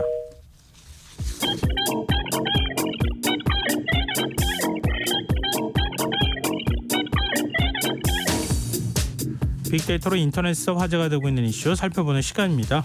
이슈 이수다. 김덕진 IT 커뮤니케이션 연구소 소장 스튜디오에 나와 계십니다. 안녕하세요. 네, 안녕하세요. 반갑습니다. 김덕진입니다. 한 주간 이슈 어떻게 뽑으셨습니까? 네, 빅데이터가 지난주 대비해서 급상승한 키워드들을 분석하는 이 빅데이터 코너인데요. 1위 네. 분야는 환경 분야가 나왔고요. 키워드는 우박이라고 하는 키워드입니다. 지난번에도 계속 이러한 환경 네. 때문에 이 농가들이 울상이다라는 얘기를 좀 드렸는데 예. 이번에도 지난주에 강원 남부 지역에 갑자기 내린 우박으로 농가들이 피해를 호소하고 있다는 사실입니다. 뭐 김장철 앞두고 수확 직전인 배추, 또 출하를 앞둔 사과 등이 피해를 입어서 농가들의 시름이 깊어진다는 건데요. 우박이 얼마나 크지 비닐하우스 안까지 다 뚫고 들어오고 뭐 종자용으로 내년 종자용으로 키우던 옥수수, 뭐 수수 종자도 우박이 녹으면서 모두 물에 젖어 쓸 수 없게 된 상황이라고 합니다. 뭐 그 외에 뭐 다양한 지금 안타까운 일들이 나오고 있는데 어떻게 보면 이상조언, 또 폭염, 긴 장마의 병해충까지 이겨낸 게 이번이잖아요. 근데 또 정말 출시 직전에 갑작스러운 우박 피해 농가들의 시름이 깊어지고 있다고 합니다. 뭐 충북 제천시에서만 우박 피해 면적이 129헥타르 수준이라고 하고요. 네. 계속 이러다 보니까 뭐 충청북도에서는 뭐 7억 정도를 투입해서 우박 피해 농가를 지원하겠다. 뭐 농약대, 생계비, 이자 감면 등을 하겠다라고 하고 있고 또 상처가 난 농산물들은 가공해서 판매하겠다라고는 하고 있지만 어쨌든 이 농사를 짓는 이 농부분들의 마음의 상처는 좀 치유하려면 시간이 걸릴 것 같다라는 생각이 들기도 합니다. 가을 배추 출하해야 되는데 네. 비가 많이 내려가지고 배추 속이 텅텅 비었다. 농민들 속이 타들어간다 이런 얘기도 나오던데 걱정입니다. 네. 자, 2위 주제 어떤 분야에서 나왔습니까? 네, 2위 주제는 경제 분야고요. 키워드는 매출이익인데요. 기업들의 3분기 실적이 나오면서 이제 이슈가 되고 있는 키워드입니다. 예. 잘 나가고 있는 회사도 있고 그렇지 않은 회사도 있는데 좀 오늘은 여러 가지로 이슈가 되고 있는 회사들이나 분야를 좀 봤거든요. 예. 뭐 제일 대표적인 게 방산 분야 같은 경우에 상당히 이제 영업이익과 매출이익이 높다라는 게 좀 이슈가 되고 있어요. 뭐 전 세계에서 전쟁이 이루어지니까 그렇죠. 우리 뭐 한국산 무기들을 자꾸 찾는다는 네, 거 근데 그 예상치가 좀 뛰어넘는 수준인데 예를 들면 하나시스템 같은 경우에 예. 영업이익이 6,800% 전년 대비해서 뛰었다고 합니다. 1,800%요? 네. 거의 그러니까 거의 매출은 기록적인데요. 그렇죠. 매출은 35%인데 영업이익이 6,800%니까 어떻게 보면 비용 구조를 낮춘 것도 있고 이게 많은 사람들이 판매됐다라는 것이 많은 놀라움이고요. 특히나 뭐 아랍에미레이트에 수출한 뭐 중거리 지대공 유도 무기 체계 뭐 이런 것들에 대한 매출이 본격적으로 실적이 잡히기 시작했다는 겁니다. 그리고 또 한 가지 흥미로운 게 네. 우리가 영화 시장 어렵다 얘기 많이 했었잖아요. 네. 근데 우리나라의 이제 영화관 CGV가 중국하고 그 다음에 동남아 쪽에서 이제 뭐 중국이나 베트남 영화 시장에 프랜차이즈가 좀 많이 들어갔나 봐요. 그래서 3분기 연속 이제 흑자를 달성했다라는 부분에 있어서 네. 어쨌든 또 기업들이 새로운 좀 판로를 찾고 있다라는 부분은 의미 있게 지켜볼 부분인 것 같고요. 예. 뭐 그 외에 또 한 가지 키워드가 있는데 이거는 좀 우리가 좀 생각해봐야 되는 키워드인 것 같아요. 경제 분야에 어떤 키워드가 나왔느냐? 수주라는 키워드입니다. 근데 이 수주라는 키워드가 뭐냐면 예. 사우디아라비아가 올해 말까지 전 세계에 있는 기업들한테 자국 그러니까 사우디아라비아에 지사를 두지 않으면 예. 사우디 정부의 계약을 딸 수 없게 하겠다라고 최종 통첩을 한 거예요. 그래서 예. 뭐 네옴시티나 이런 데들에서 뭐 이미 수주를 뭐 한 곳들이나 MOU 하는 곳들 있잖아요. 예. 근데 그런 곳들이 어쨌든 사우디아라비아 안에다가 자사를 두고 그 지사를 두고 예. 그 안에서 이제 뭔가 어떻게 보면 사우디에 있는 인재들을 활용을 해라라는 건데 그렇지 않으면 아예 투자 자체를 못하게 하거나 계약을 못하게 하겠다라고 하다 보니까 좀 기업들이 반발하는 부분이 있습니다. 특히나 이제 서구 국가들이 그런데 이슬람 신정 국가잖아요. 어쨌든 사우디아라비아가. 근데 네. 그 상황에서 서구식 생활을 유지할 수 있을지 또 해외 인재를 충분히 유치할 수 있을지에 대한 의문이 제기되고 있다라는 것인데요. 그런 부분에 있어서 뭐 예를 들면은 이제 무함마드 빈 살만 사우디 왕세자 같은 경우는 프로젝트 비전 2030에서 결국에는 단순한 일자리를 만드는 것뿐만 아니라 산업을 키우겠다라는 부분에서 이야기가 나오고 있는 상황입니다. 네. 근데 이 부분에 있어서 우리나라 댓글들을 보면 좀 조심해야 될 것 같다. 뭐 공짜는 없는 것 같다. 기업 국가의 시대인 것 같다. 뭐 이런 식의 의견도 달리고 있는 상황이죠. 그러니까 뭐 그 사실은 MOU라고 하는 게 네. 이행 안 해도 그만 뭐 이거잖아요. 그렇죠. 그러니까 MOU는 그냥 우리 투자할 의향이 있어. 요거 투자 의향서라고 볼 수 있는데 네. 우리나라에 와서 일단 지사 만들고 기업 활동해. 그럼 많이 채용해. 그러고 난 다음에 내가 한번 사업을 줄지 말지 생각해 볼게. 이렇게 되는 건가?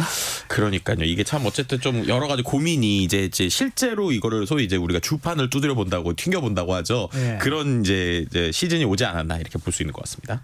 하여튼 우리 기업들이 본계약으로 많이 갔으면 참 좋겠는데 이거 과연 얼마나 갈까? 이건 좀 그냥 숫자로만 봐가지고는 알 수 없는 부분일 것 같네요. 네. 자, 3위 주제는요? 네, 3위 주제는 사회 분야고요. 키워드는 참사입니다. 일주기를 맞은 이태원 참사 희생자를 추모하는 자리에 대한 이야기들인데 29일에 국회에서 마련이 됐었죠. 그래서 참사 유가족과 생존자는 물론 뭐 여야 지도부도 함께 했는데 재발 방지를 외치긴 했지만 구체적인 해법을 두고는 여전히 여야의 생각이 달랐다는 겁니다. 네. 뭐 예를 들면 특별법과 관련돼서 여야가 편향선을 긋고 있는 건데 여당 같은 경우에는 재난안전법 처리 등 실질적인 안전대책을 강조한다라고 얘기를 했고요. 또 야당은 오히려 진상규명과 책임자 처벌이 먼저다. 그래서 그런 부분에 있어서 국민의힘 혁신위가 나서달라고 오히려 압박하는 모습이었습니다. 이 부분에 있어서 또 이번에 좀 이제 어떻게 보면은 SNS에서 사람들이 분노했었던 것들 중에 하나가 네. 이태원 참사의 증언을 하는 경찰들이 이제 실제로 재판에 지금 증인으로 나서고 있거든요. 예. 예를 들면은 지금 이태원 참사 당시에 부실 대응 혐의로 기소된 이임재 전 용산경찰청장의 경찰서장의 재판에 증인으로 나선 경찰들이 잘 기억이 나지 않는다. 친고 전달은 내 업무가 아니다. 뭐 이런 식의 얘기를 하고 있다라는 겁니다. 예. 심지어 이제 시간이 흐르다 보니까 잘 기억이 나지 않는다라는 대답들도 지금 경찰 쪽에서 나오고 있다고 해요. 네. 그러다 보니까 이 부분에 있어서 정말로 이거를 제대로 확인하려는 것이냐 아니면 이게 정말 기억이 나지 않는 것이냐 뭐 현장에서 이게 진짜 되는 것이냐 누구에게 책임이 있는 것이냐에 대한 좀 이야기들이 계속 나오고 있어서 결국 이런 이슈들이 이거 좀 특별법이 좀 필요한 것이 아니냐라고 하는 어떤 의견에 힘을 주고 있는 상황이다. 이렇게 같이 또 말씀드릴 수 있을 것 같습니다. 그 참사 당일날 윤희근 경찰청장은 캠핑 중이었다는 거 아니에요? 네, 그렇죠. 그때 캠핑 같이 간 총경이 형님의 대범함은 가늠할 수 없습니다. 이렇게 얘기했다잖아요. 그 큰 집회가 열리는데 어떻게 여기 와서 캠핑하고 술도 마실 수 있습니까? 네. 11번이나 연락했는데 연락을 못 받았다고 하고 참 이거 어떻게 봐야 될지 모르겠네요. 자, 4위 주제로 가볼까요? 네, 4위 주제는요. 산업 분야에서 나왔고요. 키워드는 자동차라는 키워드입니다. 근데 이게 좀 전 세계의 자동차 시장에 대해서 이번에 좀 여러 가지 뉴스들이 한 번에 나오면서 이슈가 된 건데 네. 일단은 전기 자동차에 대해서 중국의 BYD라고 하는 그룹이 있습니다. 네, 우리 BYD라는 잘 나간다고 그러잖아요. 그렇죠. 여기가 지금 30일 현지 시간 분기사상 최고치로 기록적인 3분기 실적을 기록한 것인데요. 전년 동기 한 82% 정도의 증가하는 모습을 보여주고 있어요. 네. 근데 이게 지금 이제 많이 모르시는 분들도 있을 텐데 우리나라에 전기버스 있잖아요. 네. 전기버스에서 이 브랜드가 한 점유율이 37%가 넘습니다. 그러니까 우리나라에 있는 전기버스를 이렇게 중국에 있는 이제 버스로 대체하는 이유가 이제 활용하는 이유가 정말 압도적인 가성비라고 표현을 하죠. 그렇죠. 저렴하게 나오면서 그리고 이제 내연기관이 아닌 일반적인 전기차는 만드는 방식이 정말 극단적으로 말하면 가운데 모터를 넣고 옛날에 우리가 미니카 만들듯이 이제 여러 가지 부품들이 줄어들다 보니까 이건 좀 양산이 쉽다라는 부분이 있는데요.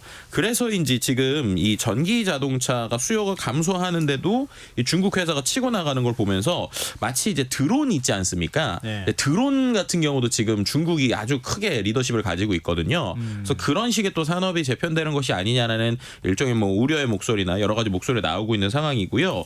그 상황에서 이제 미국 같은 경우에도 지금 미국 자동차의 빅3 기업들이 다 파업을 했었는데 파업이 이제 종료되는 수순이라고 합니다. 그래서 네. GM 같은 경우에도 임금 협상을 잠정 합의를 했는데 결국에 이런 상황에서 이제 또 미국의 자동차 회사들이 치고 나갈 것이라는 거죠. 왜 이런 얘기들이 같이 나왔냐면 결국엔 앞서서 있었던 거랑 비슷한 건데 실적 발표가 이제 나오는 시즌이라서 그러는 거예요. 그래서 기아 자동차 같은 경우에 이번에 역대 최대 실적이긴 한데 이상하게 증권가에서는 계속 이제 주식이 떨어지다 보니까 이게 왜 그런가에 대한 여러 가지 분석들이 SNS로 좀 나오는 것 같습니다. 근데 거기서 이제 포인트들은 결국에는 미래에 대해서 지금 전기차 시장이 전반적으로 가고 있는데 기아가 이제 전기차 시장을 더 키울 것이냐 아니면 이제 이 부분에 있어서 향후에 어떠한 지금 잘 팔리는 건 알겠는데 향후 모델 어떻게 할 것이냐에 대한 이야기가 나오다 보니까 결국 전 세계적으로 지금 내연기관차 그다음 전기차에 대한 밸런스나 비율을 어떻게 갈 것이냐 이런 얘기들이 계속 나오고 있는 상황이다. 말씀을 드릴 수 있을 것 같습니다. 현대기아차는 뭐 계속 전기차 개발하고 생산하는 거 멈추지 않겠다 이렇게도 얘기하고는 있는데 하여튼 뭐 지금 2차 전지 관련 주가가 그냥 오늘 다 곤두박질 쳤잖아요. 그렇죠. 올해 상승분 다 반납했다 이런 소리가 지금 나오고 있는 상황인데 네. 이게 다 지금 말씀하신 소식하고 좀 연결되는 것 같네요. 네. 자 마지막 5위 들어가 볼까요? 네, 5위 주제는 IT 과학 분야인데요. 통신 영역의 통화 녹음이라고 하는 키워드입니다. 혹시 사람들이 우리 삼성전자의 갤럭시를 꼭 회사 이게 직장 다니시거나 특히 사업하시는 분들은 갤럭시 쓰시는 분들이 많거든요. 아이폰 안 쓰고. 네네. 그 이유 뭔지 혹시 아시나요? 그러니까 통화하다 바로 녹음할 수 있고 뭐 그런 것 때문이죠. 그렇죠. 그래서 그렇잖아요. 네 맞습니다. 그래서 이제 아이폰이 통화 녹음이 안 된다는 이유로 뭐 여러 가지 비즈니스 하시는 분들이 못 썼는데 이번에 한 통신사에서 이걸 이제 녹음하는 방법을 이제 만들어낸 거예요. 그래서 이제 우리가 뭐 챗GPT 같은 거 얘기할 때는 말하는 생성형 AI 기술 있지 않습니까? 네. 그 기술을 활용을 해서 이걸 이제 어떻게 보면 간접적으로 녹음을 하게 만든 건데 정확하게 말하면 기계 자체가 녹음한다기보다는 이제 기계에서 이제 우리가 통화하는 것들을 통신사의 데이터로 이제 저장을 하는 거예요. 네. 그리고 그 안에서 이제 그 안에서의 파일을 분석을 해서 텍스트를 만들거나 녹음을 하게 하는 서비스입니다. 예. 근데 이 서비스가 지금 실제 나오자마자 뭐 무렵에서 1등하고 뭐 드디어 뭐 아이폰에서 녹음된다라고 하고 있는데 이게 근데 참 흥미로운 게 이게 냉정하게 말하면은 내 기계에 저장되는 게 아니기 때문에 예. 자칫 잘못하면 개인정보 노출의 위험이 있단 그러네요. 말이에요. 이런 부분이 있는데 생각보다 그런 게 있음에도 불구하고 사람들이 뭔가 그거에 대한 불안함보다는 자연스럽게 드디어 이제 녹음이 된다라는 것에 지금 몰입하고 있는 이런 모습들이 상당히 SNS 좀 흥미롭게 나오고 있고요. 그래서인지 이거에 대해서 약간 불안감을 갖던 통신사들도 사람들이 이제 인공지능으로 기능을 주면 좋은가 보다 해서 통신 3사 모두가 지금 인공지능 기술에 상당히 투자하고 있다라는 것들이 연관 뉴스로 같이 나왔다고 볼 수 있을 것 같습니다. 처음에는 제 귀가 썰깃했는데 네. 이거 아닌 것 같은데 이런 생각이 드는데요. 이 휴대폰 어디 압수당하면 네. 비번 못 풀어주거나 네. 아니면은 어디 다른 데 버려야 되는 분들은 절대 쓰면 안 되는 앱인 것 같습니다. 어쨌든 사고가 없기를 저는 바라고 있습니다. 네, 알겠습니다. 이슈 이쏘다 지금까지 김덕진 IT 커뮤니케이션 연구소 소장과 함께했습니다. 고맙습니다. 네, 감사합니다. 김성환의 시사 1부 순서 여기서 마무리하겠습니다. 전 11시 정각 2부에 다시 오겠습니다.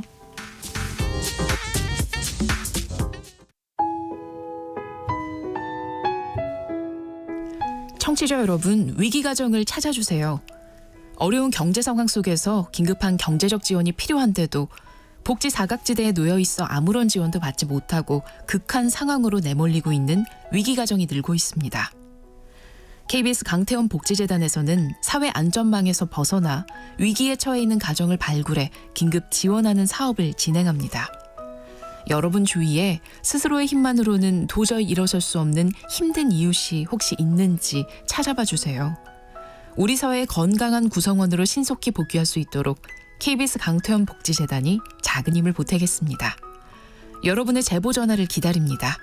KBS 강태원 복지재단 제보 전화 1533-0900, 1533-0900입니다.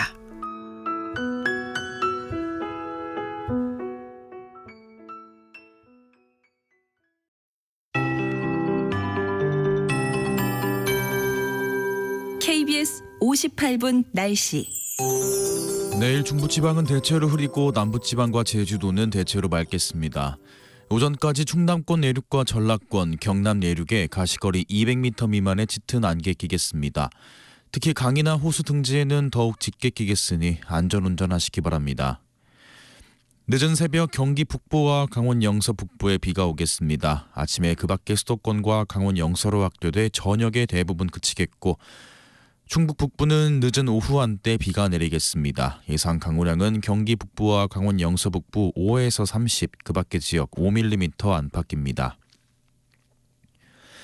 내일 아침 최저기온 서울 15도, 광주 13도 등 전국이 5에서 17도, 낮 최고 기온은 서울 22도, 대구 24도 등 전국이 19에서 26도로 당분간 평년보다 조금 높겠습니다.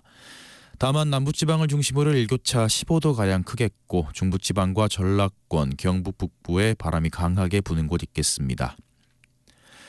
내일 전국의 미세먼지 농도 서울과 경기도는 나쁨, 그 밖의 곤역은 좋음에서 보통으로 예상되고 인천은 오전과 밤에, 강원 영서와 충북, 충남은 오전에 나쁨 수준 보이겠습니다.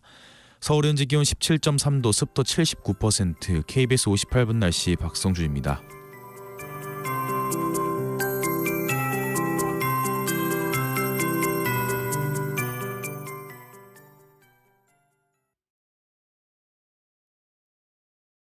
정성을 다하는 국민의 방송 KBS가 11시를 알려드립니다. AM 711kHz, FM 97.3MHz, KBS 1라디오입니다. HLKA.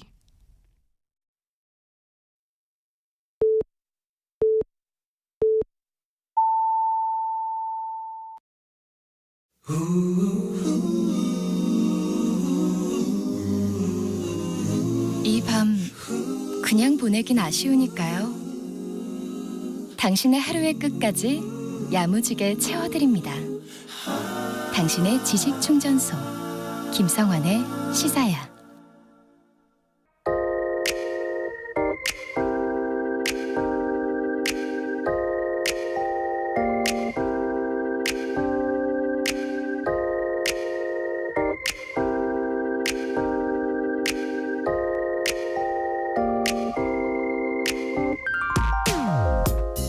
나흘 전 우연히 예고 기사를 발견하고 오늘 보도가 되기만을 기다려온 소식이 있습니다. 어제 전남 나주 역사공원에서 열린 동학농민군 희생자를 기리는 사제비 제막식 행사입니다. 개인적으로 이날 행사를 뜻깊게 생각한 건 세 가지 이유 때문입니다. 우선 동학농민군 학살을 사죄하는 비를 세우는 것이 동학농민혁명이 일어난 지 129년 만에 처음 있는 일이라는 점입니다. 이상면 서울대 명예교수는 동학농민혁명은 1894년 봄 전봉준을 비롯한 동학농민군이 조선에 불법 진입해 국권을 침탈한 일본군과 그들의 꼭두각시 역할을 한 관군과 싸운 반봉건 척외 항전이자 독립운동이었다고 말합니다. 당시 일본군 정예대대는 관군을 앞세우고 동학군 30만 명을 죽여 동학시를 말리는 작전을 전개했고 그 뒤 일본은 조정의 목을 틀어쥐고 온갖 만행을 저지르다가 1910년 형식적인 합방을 했다고 이 교수는 설명합니다. 둘째, 일본 역사학계 학자와 시민들이 사제비 건립을 먼저 제안했다는 사실입니다. 지난 2016년 나주 동학답사에 참가했던 일본 쪽 연구자들의 제안에 나주 연구회 회원이 왜 사륙의 역사를 발굴하려고 하느냐 물었다고 합니다. 그러자 일본 연구자들은 일본군이 가해했던 역사를 덮어놓는다는 것은 학자적 양심에 위배된다. 나주에 작은 유령탑이라도 세우고 싶다라고 답했다고 합니다. 유령탑이 아니라 사제비가 된 것도 이들의 제안이었다고 합니다. 마지막으로 셋째 이유에는 가슴 아픈 사연이 숨어 있습니다. 사제비 건립을 처음 제안한 일본 연구자인 나카스카 아키라 나라여대 명예교수가 제막식 하루 전 향년 94세로 별세했다고 합니다. 일본 근대사를 전공한 고인은 1894년 일본군이 자행한 경복궁 불법 점령 진실을 상세하게 기록한 일청전사 초안을 찾아냈고 일본군이 동학농민군을 잔혹하게 학살한 사실을 밝혀내기도 했습니다. 자신들의 잘못을 인정하는 데 주저하지 않은 나카스카 아키라 교수, 그의 생전 모습에 저절로 고개가 숙여질 따름인데요. 아마도 우리 사회에 친일과 반일 그 사이에 고인이 있었던 것은 아닐까 생각해 봅니다. 지금까지 오늘의 발견이었습니다.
오늘의 발견에 이어서 포레스텔라의 새야 파랑새야 듣고 오셨습니다.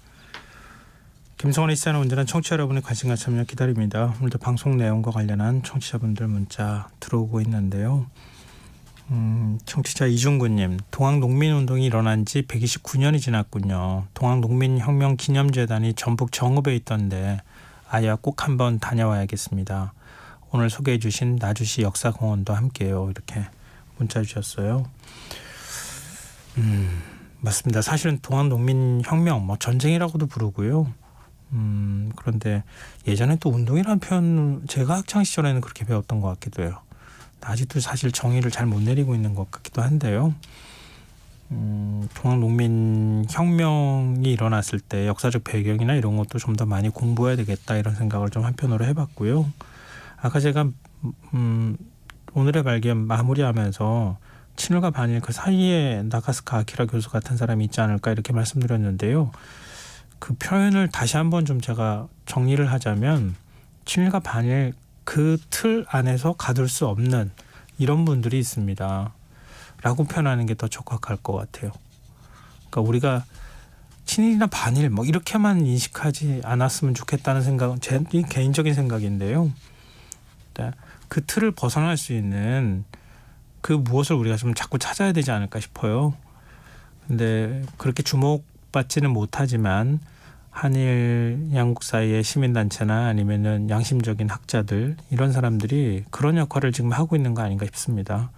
그러니까 극단화된 정치권이나 이런 쪽만 자꾸 우리가 쳐다보면서 거기에 동조하기에만 바쁜 그렇게 하지 말고 그러니까 한일 관계를 개선한다고 하면 이런 사람들의 노력에 좀 더 우리 사회가 힘을 실어줘야 되지 않을까 그런 생각도 합니다. 네, 청취자분들 의견 정말 감사합니다. 계속해서 문자 주십시오. 저희가 추첨해서 당첨된 분들께 모바일 쿠폰 선물로 드리겠습니다. 참여하신 문자 번호는 샵9730이고요. 짧은 문자 50원, 긴 문자는 100원의 정보 용료가 부과됩니다. 콩 게시판 KBS 라디오 유튜브 채널을 통해서도 무료로 참여하실 수 있습니다. KBS 라디오 김성환의 시사회와 함께하고 계신 지금 시각은 11시 9분입니다.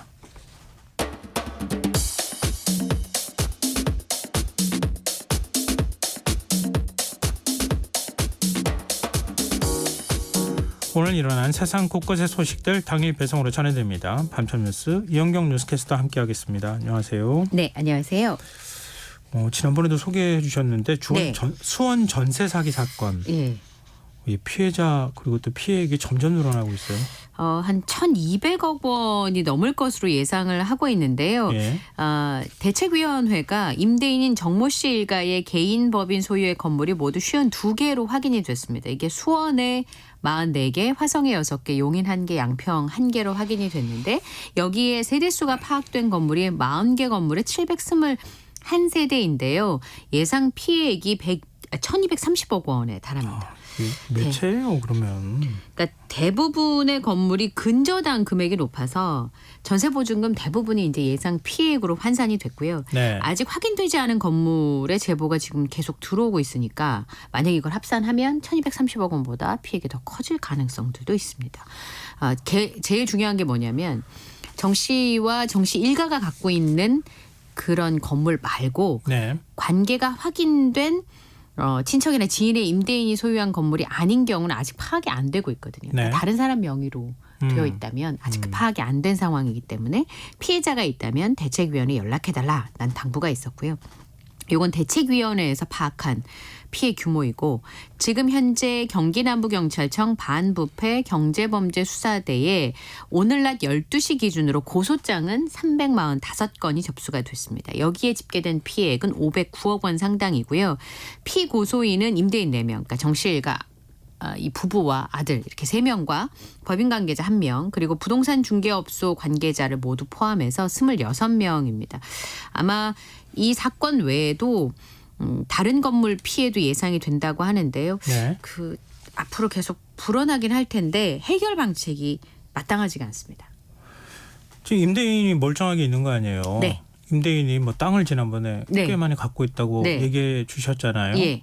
그걸로 변제가 가능합니까? 원래 이제 경찰에서 압수수색이 있던 당시에 임대인 정 씨 부부가 피해 변제 계획을 설명했어요. 네. 땅이 많으니까 그걸 매각해서 변제하려고 노력을 하겠다라고 했습니다만 네네. 아직까지 변제했다는 얘기는 안 들리고 있습니다.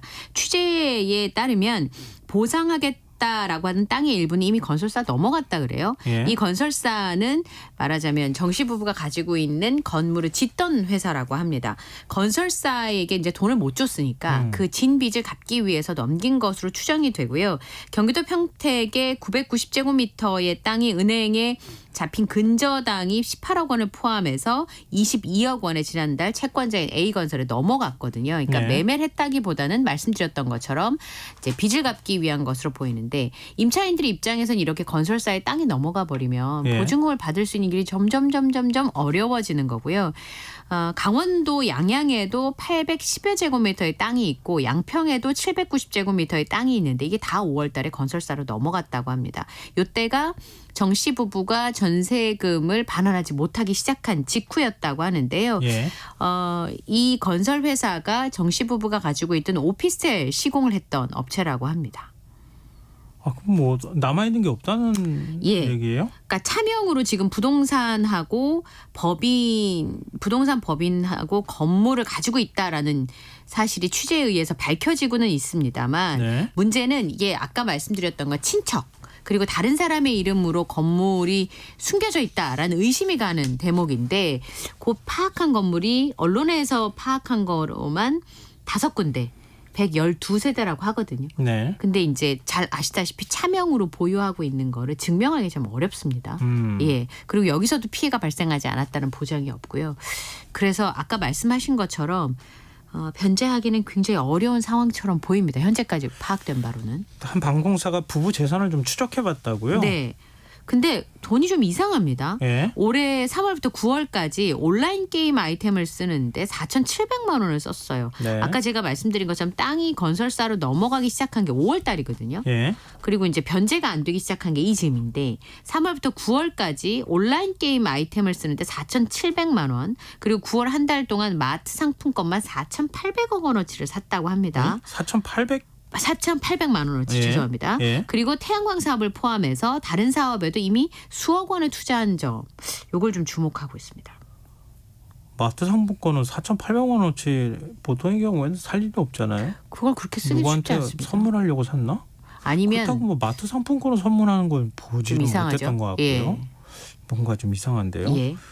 지금 경찰은 소환 조사 또 검토하고 있다고요? 예, 그 건물 임대인 그 정 씨 가족 일가를 3차 소환을 검토를 하고 있습니다. 그리고 심지어는 지금 구속영장 신청 검토 얘기도 나오고 있는데요. 네. 사건 규모가 원체 크기 때문에 추가 소환이 불가피하다라고 판단을 하고 있고 두 번 이제 피의자 신분으로 소환해서 조사를 했는데 근데 문제는 자신들에게 제기된 혐의를 모두 부인하고 있습니다. 혐의를 부인하고 있다고요? 예, 그래서 자금으로 사기를 칠 의도는 없었다 이렇게 얘기를 하고 있는 거예요. 그렇죠. 그러니까 사기라고 하는 게 증명하는 게 상대방을 속여서 상대방의 재산을 편취하거나 갈취한 걸 말하는 거잖아요. 예. 착각을 일으켜서.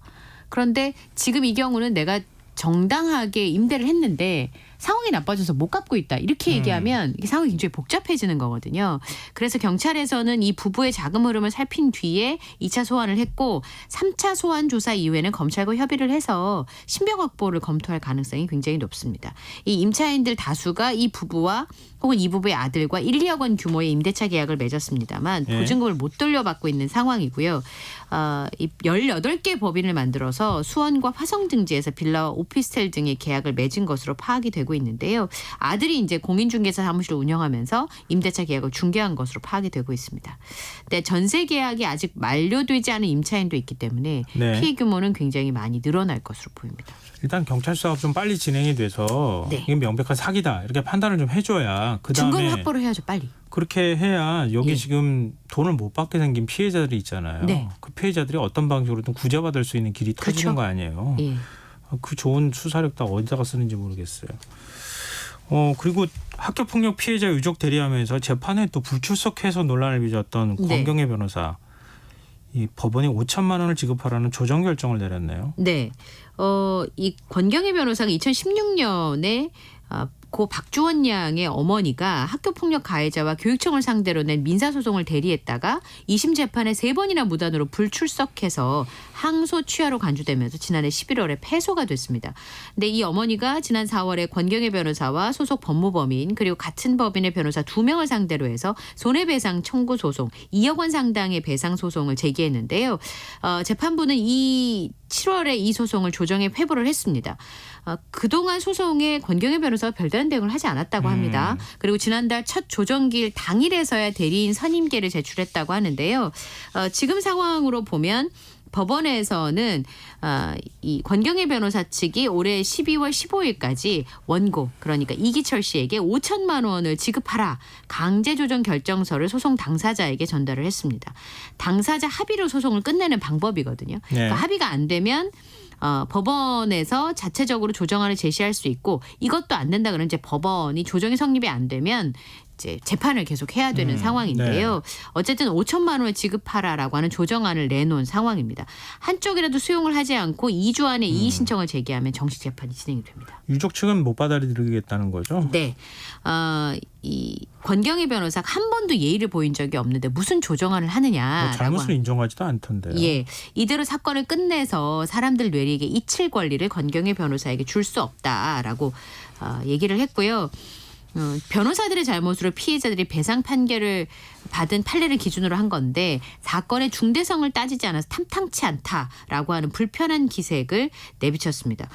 KBS와의 통화에서 이렇게 얘기를 했습니다. 네. 내가 사과는 직접 나와서 해야 된다라고 하면서 조정장에 권경애 변호사를 직접 나오라고 요구를 하셨대요. 네. 그런데 지난 조정기일에 권경애 변호사가 나오지 않았고 지금 같은 태도를 보이면 법원 조정을 받아줄 수가 없다. 그리고 왜 조정 금액 돈 얘기로 치환되는지 모르겠다. 중요한 건 돈이 아니다라고 하는 입장을 보이고 있습니다. 어떤 변호사가 사건을 맡았는데 재판에 출석을 안 해가지고 패소를 한 거 아니에요? 네, 그렇습니다. 변호사가 잘못한 부분에 대해서 이건 뭐 변호사 협회에서도 명백하게 잘못했다고 네. 얘기하는 건데 근데 잘못했다고 사과를 안 해요. 네. 그러면서 다른 사람 잘못에 대해서는 그렇게 분노하면서 또 비판을 하는 사람이에요. 이런 이중성을 어떻게 봐야 될지 모르겠네요. 네. 지금 여러분께서는 KBS 라디오 김성환의 시사회와 함께하고 계십니다. 밤참 뉴스 계속 이어가겠습니다. 뭐 서민들이 가장 친근한 뭐 직장 마치고 난 다음에 그렇죠. 보통 삼겹살에 소맥 한 잔? 좋죠. 오늘 제가 지나가면서 봤어요. 이렇게. 그렇게 드시는 분들을. 네, 예. 부러웠어요. 예. 근데 이것도 지금 치솟는 외식 물가 때문에 부담스럽다 이렇게 얘기하는 분들이 많다고요. 네. 삼겹살 1인분 어디까지 기억하세요? 한 12,000원? 그거는 이미 지난 지가 저 너무 옛날이고요. 오래 가게 가서 밥 먹고 가요. 아니면 제가 돈을 안 내서 그런 건가요? 요즘 한 2만 원 가까이 되는 걸로 알고 있어요. 예, 맞습니다. 네. 여의도에서 얘기 들어보니까 돼지고기 모듬 700g이 7만 원 초반대라고 하거든요. 거기에 소주 한 병 가격은 5,000원, 맥주는 6,000원. 5,500원으로 막 오르고 있어요. 지금. 그러면 그걸 이제 소맥 한 잔을 말면 그냥 몇만 원입니다. 그러니까요. 이런 상황이기 때문에 사실 말씀하신 것처럼 소주 한 병에 3,4,000원 하던 시절하고 네. 지금 이제 부담이 될 수밖에 없는 거예요. 월급이 만약에 좀 올랐다 그러면 좀 가볍게 갈 수도 있는데 월급은 작거나 제자리거나 조금 줄어드신 분들도 있고 올라도 조금 지금 올랐는데 실질 임금이 6개월째 계속 마이너스라는 거 아닙니까? 그러니까요. 그러니까 이제 소맥 가격이 오르고 삼겹살 가격만 오른가요?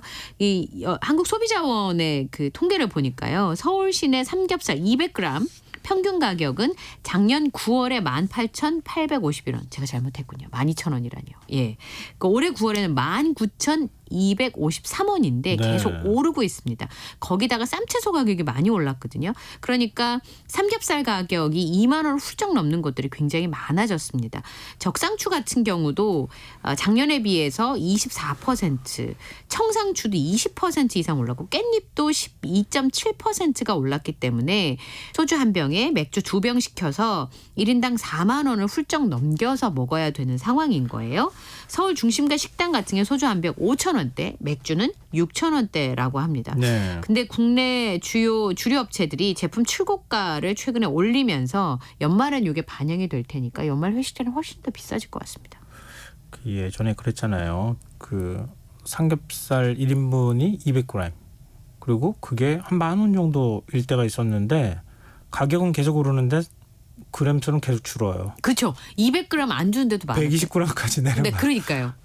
이거 어떻게 해야 되나. 손바닥보다 더 작은 거 1인분입니다. 이렇게 갖고 오면 좀 허무하죠. 그렇죠. 1인 내 배가 너무 클까? 이렇게 생각 들고. 너무 아쉬워요. 네. 사실 오늘 부러워했는데 어떻게 하면 좋을지. 두 번 갈 거 분들이. 이제 한 번 가셔야 되는 상황이 벌어질지도 모르겠습니다. 근데 지금 연말 다가오면서 이제 아무래도 회식을 할 수밖에 없잖아요. 그렇죠. 회사 입장에서는. 예. 근데 또 요즘 분위기가 또 회식 자리에 참석 안 하고 싶어하는 또 분위기도 있는 거잖아요. 네. 그러니까 회식을 하게 되면 좀 힘들다 이렇게 하소연하는 직장인들도 꽤 있다고요. 코로나 때 그립다 이렇게 얘기하시는 분들도 있어요. 사회적 거리두기를 하던 때가 그립다 이런 거죠. 집에서 재택근무할 때가 더 그립다고 얘기하시는 분들도 많더라고요. 예, 한 유명 외국계 의료회사가 최근에 연말 행사에 사내 장기자랑을 공지했다가 철회하는 일이 있었습니다. 네. 연말 행사 때 전 직원 장기자랑을 인사팀에서 공지할 계획이라는 소문이 돌았다가 주말 사이에 취소됐다고 들었는데 누구를 위한 연말 행사인지 모르겠다. 코로나19 좀 풀렸다고 해서 이래도 되냐라고 하는 사내 여론이 있었습니다. 심지어는 직원은 기쁨조가 아닙니다라고 하는 글들이 직장인 익명 게시판에 올라오기도 하고요. 연말 장기자랑 문제를 지적하는 글들이 참 많습니다. 코로나19 시대이긴 하지만 아직까지 사회적 거리두기를 하던 2020년과 2021년이 그리워진다는 얘기들이 있는데 회식에서 노래방을 즐겁게 이렇게 즐길 수 있으면 문제가 아닌데 특정 여직원한테 춤과 노래를 강요한다든지 그다음에 아직까지도 회식할 때 이제 이렇게 주변을 즐겁게 해줘야 되는 부담감을 느끼시는 직장인 분들이 굉장히 많아서 네. 이게 강요하면요 직장 내 괴롭힘이 됩니다. 그러니까 이런 부분을 좀 감안해서 즐겁게 이렇게 좀 드시고 헤어질 수 있는 그런 문화를 좀 만들었으면 좋겠어요. 예. 좀 잘 안 바뀌는 모양입니다. 직장이 어떤 분위기라는 게. 그렇죠. 분위기가 한순간에 바뀌긴 어려운데 그래도 예전 비하면 많이 좋아졌으니까 앞으로도 빨리 좋아지지 않을까요? 네, 좀 예. 기대해 보겠습니다. 얼마 전에도 빈대가 나타났다. 그러니까요. 이거 아마 해외에서 묻어 들어온 거 아니냐. 프랑스가 지금 난리잖아요. 네. 영국하고. 근데 서울 25개 자치구 가운데 18개 자치구에서 빈대가 나왔어요? 네. 한 언론에서 복수의 민간 방역업체 작업 내용을 확인해 보니까 서울이 25개 자치구잖아요. 18개 구에서 빈대가 출몰했다는데 그 방역 관계자 설명에 따르면 용산구는 거의 초토화 수준이라고 합니다. 초토화요? 기숙사 찜질방은 물론이고 식당에서 빈대가 발견돼서 아예 문을 닫았다고 하는데요. 주로 출몰하는 장소는 기숙사, 고시원, 모텔, 사우나 등이라고 합니다. 그리고 영등포 보건소에는 고시원, 이불, 장판, 옷가지에 빈대가 나타났다라는 신고가 접수가 됐고요. 보건소 직원들이 현장에 가보니까 이미 4개 방에서 빈대가 발견이 됐다고 합니다. 그리고 제가 그 언론에 보도된 사진을 보니까 네. 방역업체에서 제공한 사진과 영상을 보니 침대, 매트리스, 소파 그리고 벽지 내부 안에도 많이 모여 있더라고요. 벽면 콘센트 안쪽, 천장 화재 감지기 속에서도 발견이 됐습니다. 예. 근데 빈대가 지금 20년 만에 발견이 된 거잖아요, 예. 우리나라에. 근데 이게 어느 정도 괴로운지 몰랐는데 어떤 분이 유럽 여행 갔을 때 빈대에 물렸었는데 모기에 물린 것보다 10배 정도 가렸고요. 그러니까 아예 빈대가 있을 동안은 불을 끄고 잠을 못 잘 정도로 노이로 이제 시달렸는데 예. 지금 여기서 이걸 발견되니까 굉장히 놀란다고 합니다. 그리고 실제로 빈대가 뭐 이렇게 전염병을 옮기진 않습니다. 근데 피를 빨아먹는 데다가 가려움증이 어마어마하고요. 2차 예. 피부 감염증을 유발한다고 하는데 모기는 한 서너 마리가 물잖아요. 예. 근데 한 마리가 물려도 밤새 잠을 못 자는데 빈대는 30에서 50마리가 한꺼번에 문대요. 오. 그리고 이게 물린 장소를 봤는데 손을 볼 수가 없더라고요. 아 이거 지금 이렇게까지 서울에도 다 퍼졌다는 거 아니에요? 이게? 네.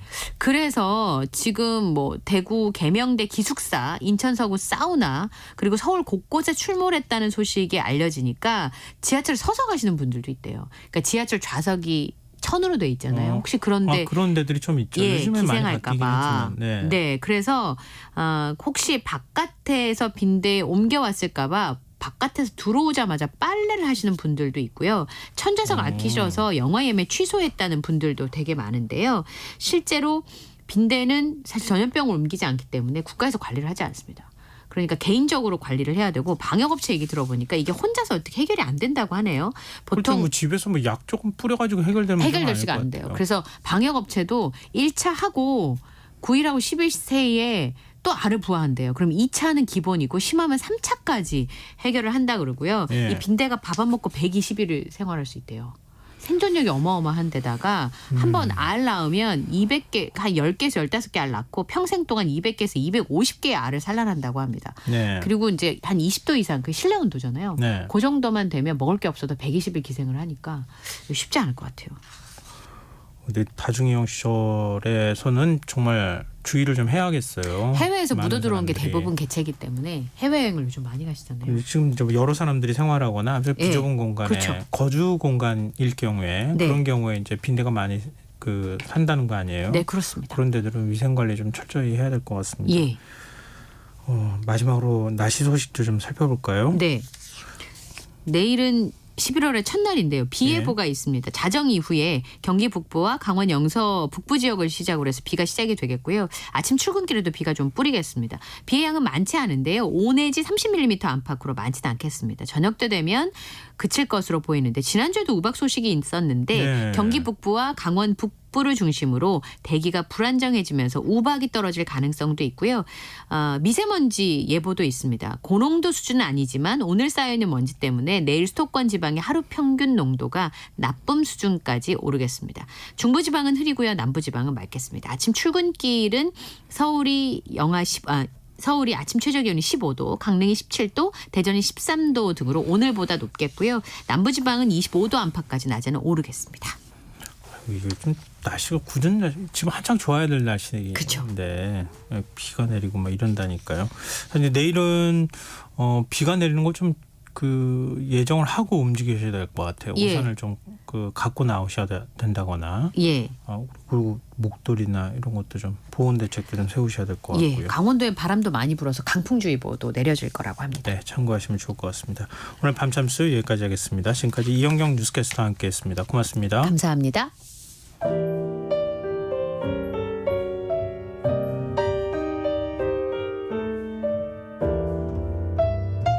내일의 품격 김성환의 시사야에서 챙겨가세요. 하루를 마무리하는 시간 꺼내보는 당신의 지식 창고 KBS 1라디오 김성환의 시사야.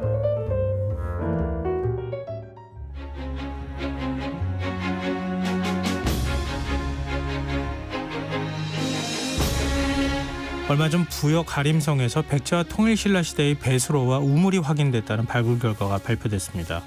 이 결과대로라면 가림성은 백제가 쌓았고 멸망 후에 신라가 차지해서 운영했다는 것이 되는데요.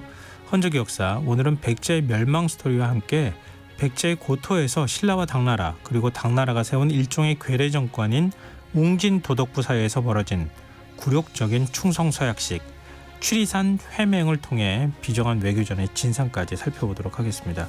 이기환 히스토리텔러 스튜디오에 나와 계십니다. 안녕하세요. 안녕하세요. 네, 가림성이 뭔지부터 좀 설명해 주세요. 네, 그 동성왕이 501년에 쌓은 성입니다. 네. 특히나 그 백제 멸망 후에 백제 부흥군, 뭐 독립군의 이 요충지로 변했는데 네. 나당 연합군도 의자왕이 항복한 660년 이후에도 이 성을 확보하는데 굉장히 어려움을 겪었고 기록 삼국사기를 보면 672년이 돼서도 독립군의 근거지가 돼서 신라군이 차지하지 못했다 이런 기록이 나올 정도입니다.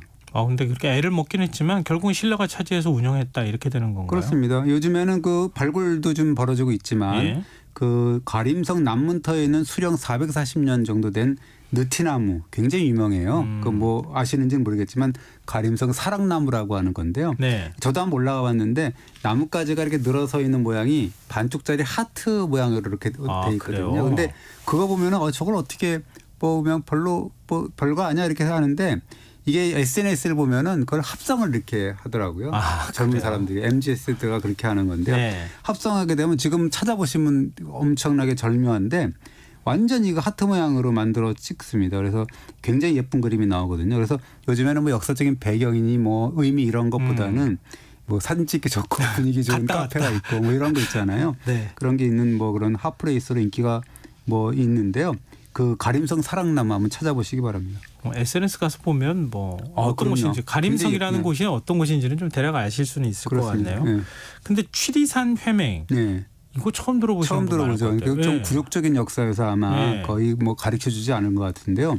이 취리산 사실 정확한 위치도 알 수가 없습니다. 그냥 공주의 어느 그 야산이다라고 할 수가 있는데 지명이 바뀌는 바람에 네, 저마다 이제 지금 취리산 여기가 맞다 이런 식으로 좀 주장을 하고 있는데요. 그리고 이 회맹이라는 용어는 모여서 맹세한다는 의미잖아요. 원래는 제후의 우두머리인 황제가 다른 제후들을 불러가지고 모이게 한 뒤에 제물의 피를 입술에 바르는 그런 의식을 뜻합니다.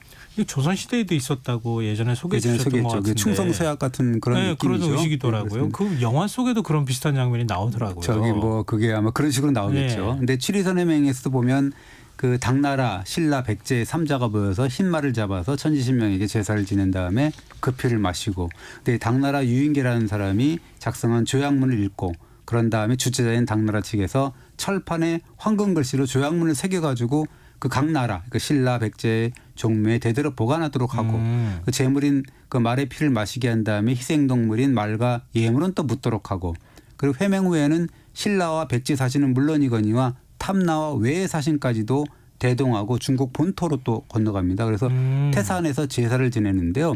이게 뭐냐면 이 제사를 지냈다라는 걸 확실하게 하고 탐나와 외의 사신은 취리산 회맹에 어떻게 보면 증인으로 이렇게 서게 된 거죠.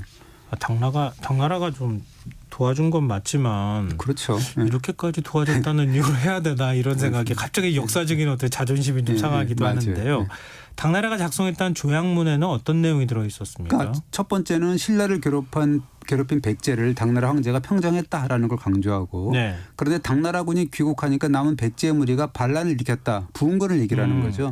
그러면서 그래서 당나라 고종이 당나라에 끌려간 그 백제 의자왕의 아들 맏아들인 부여유웅에게 너는 귀국해서 백제의 남은 무리를 다스리면서 신라와 사이좋게 지내라라는 명을 내렸다라는 거죠. 그러면서 그 취리산 회맹이 있기 4개월 전에 그 당나라가 이미 신라 문무왕한테 계림도덕이라는 관작을 내려줬거든요. 당나라 고종은 이제 계림도덕 관작을 신라 문무왕한테 내려주고 의자왕의 아들인 부여유웅한테는 웅진도덕이라는 관작을 내려줬습니다. 그러면서 이 665년 8월에 당나라를 대표한 유인원의 주도 아래 계림도덕인 문무왕 그리고 웅진도덕인 부여용 이런 식의 회맹식을 열었다라는 것이 그 취리산 회맹식입니다. 당나라가 그러면 신라하고 백제를 속국 취급했다는 거네요. 속국 취급한 거죠. 근데 665년이면 백제가 멸망한 지 5년이 지난 시점이잖아요. 그렇죠. 근데 멸망한 백제국 대표가 뭐 일종의 승전국 대표인 신라 문무왕과 동등한 위치에서 맹약을 맺었다고 보는 게 좀 이상한데요. 그러니까 이해가 안 되죠. 네. 그 사실은 신라 입장에서 보면은 당나라와 손을 잡고서 백제를 멸망시켰는데 그렇죠. 말도 안 되는 푸대접을 받은 거잖아요. 사실 이게 처음은 아닙니다. 이 당나라가 이 취리산 회맹 1년 6개월 전인데 664년 2월인데 그때가 그 신라와 다시 또 이 당나라가 백제 부여용과의 맹약을 강요한 적이 있어요. 예. 근데 이때는 신라 문무왕이 자기가 안 가고 각간 그 국무총리 같은 느낌 각간 기민문을 파견했는데요. 그러면서 이제 그 웅령이라는 곳에서 펼쳐졌습니다. 그때도 이제 회맹을 했는데 그 맹약을 웅령 회맹이라고 하죠. 그러면은 회맹이 격이 낮아지는 거잖아요. 그렇습니다. 그래서 원래 문무왕 입장에서 보면 하도 당나라가 회맹하라고 강요하는 바람에 회맹에는 참여하지만 신하를 보내므로 해갖고 회맹의 격을 낮춘 건데 그러니까 당나라가 장깨 부리지 마라 빨리 나와 그래갖고 이제 압박을 하고 막 이러는 바람에 1년 6개월 뒤에 취리산 회맹 때는 문무왕이 사실 억지로 끌려간 거다라고 볼 수가 있습니다. 아, 참.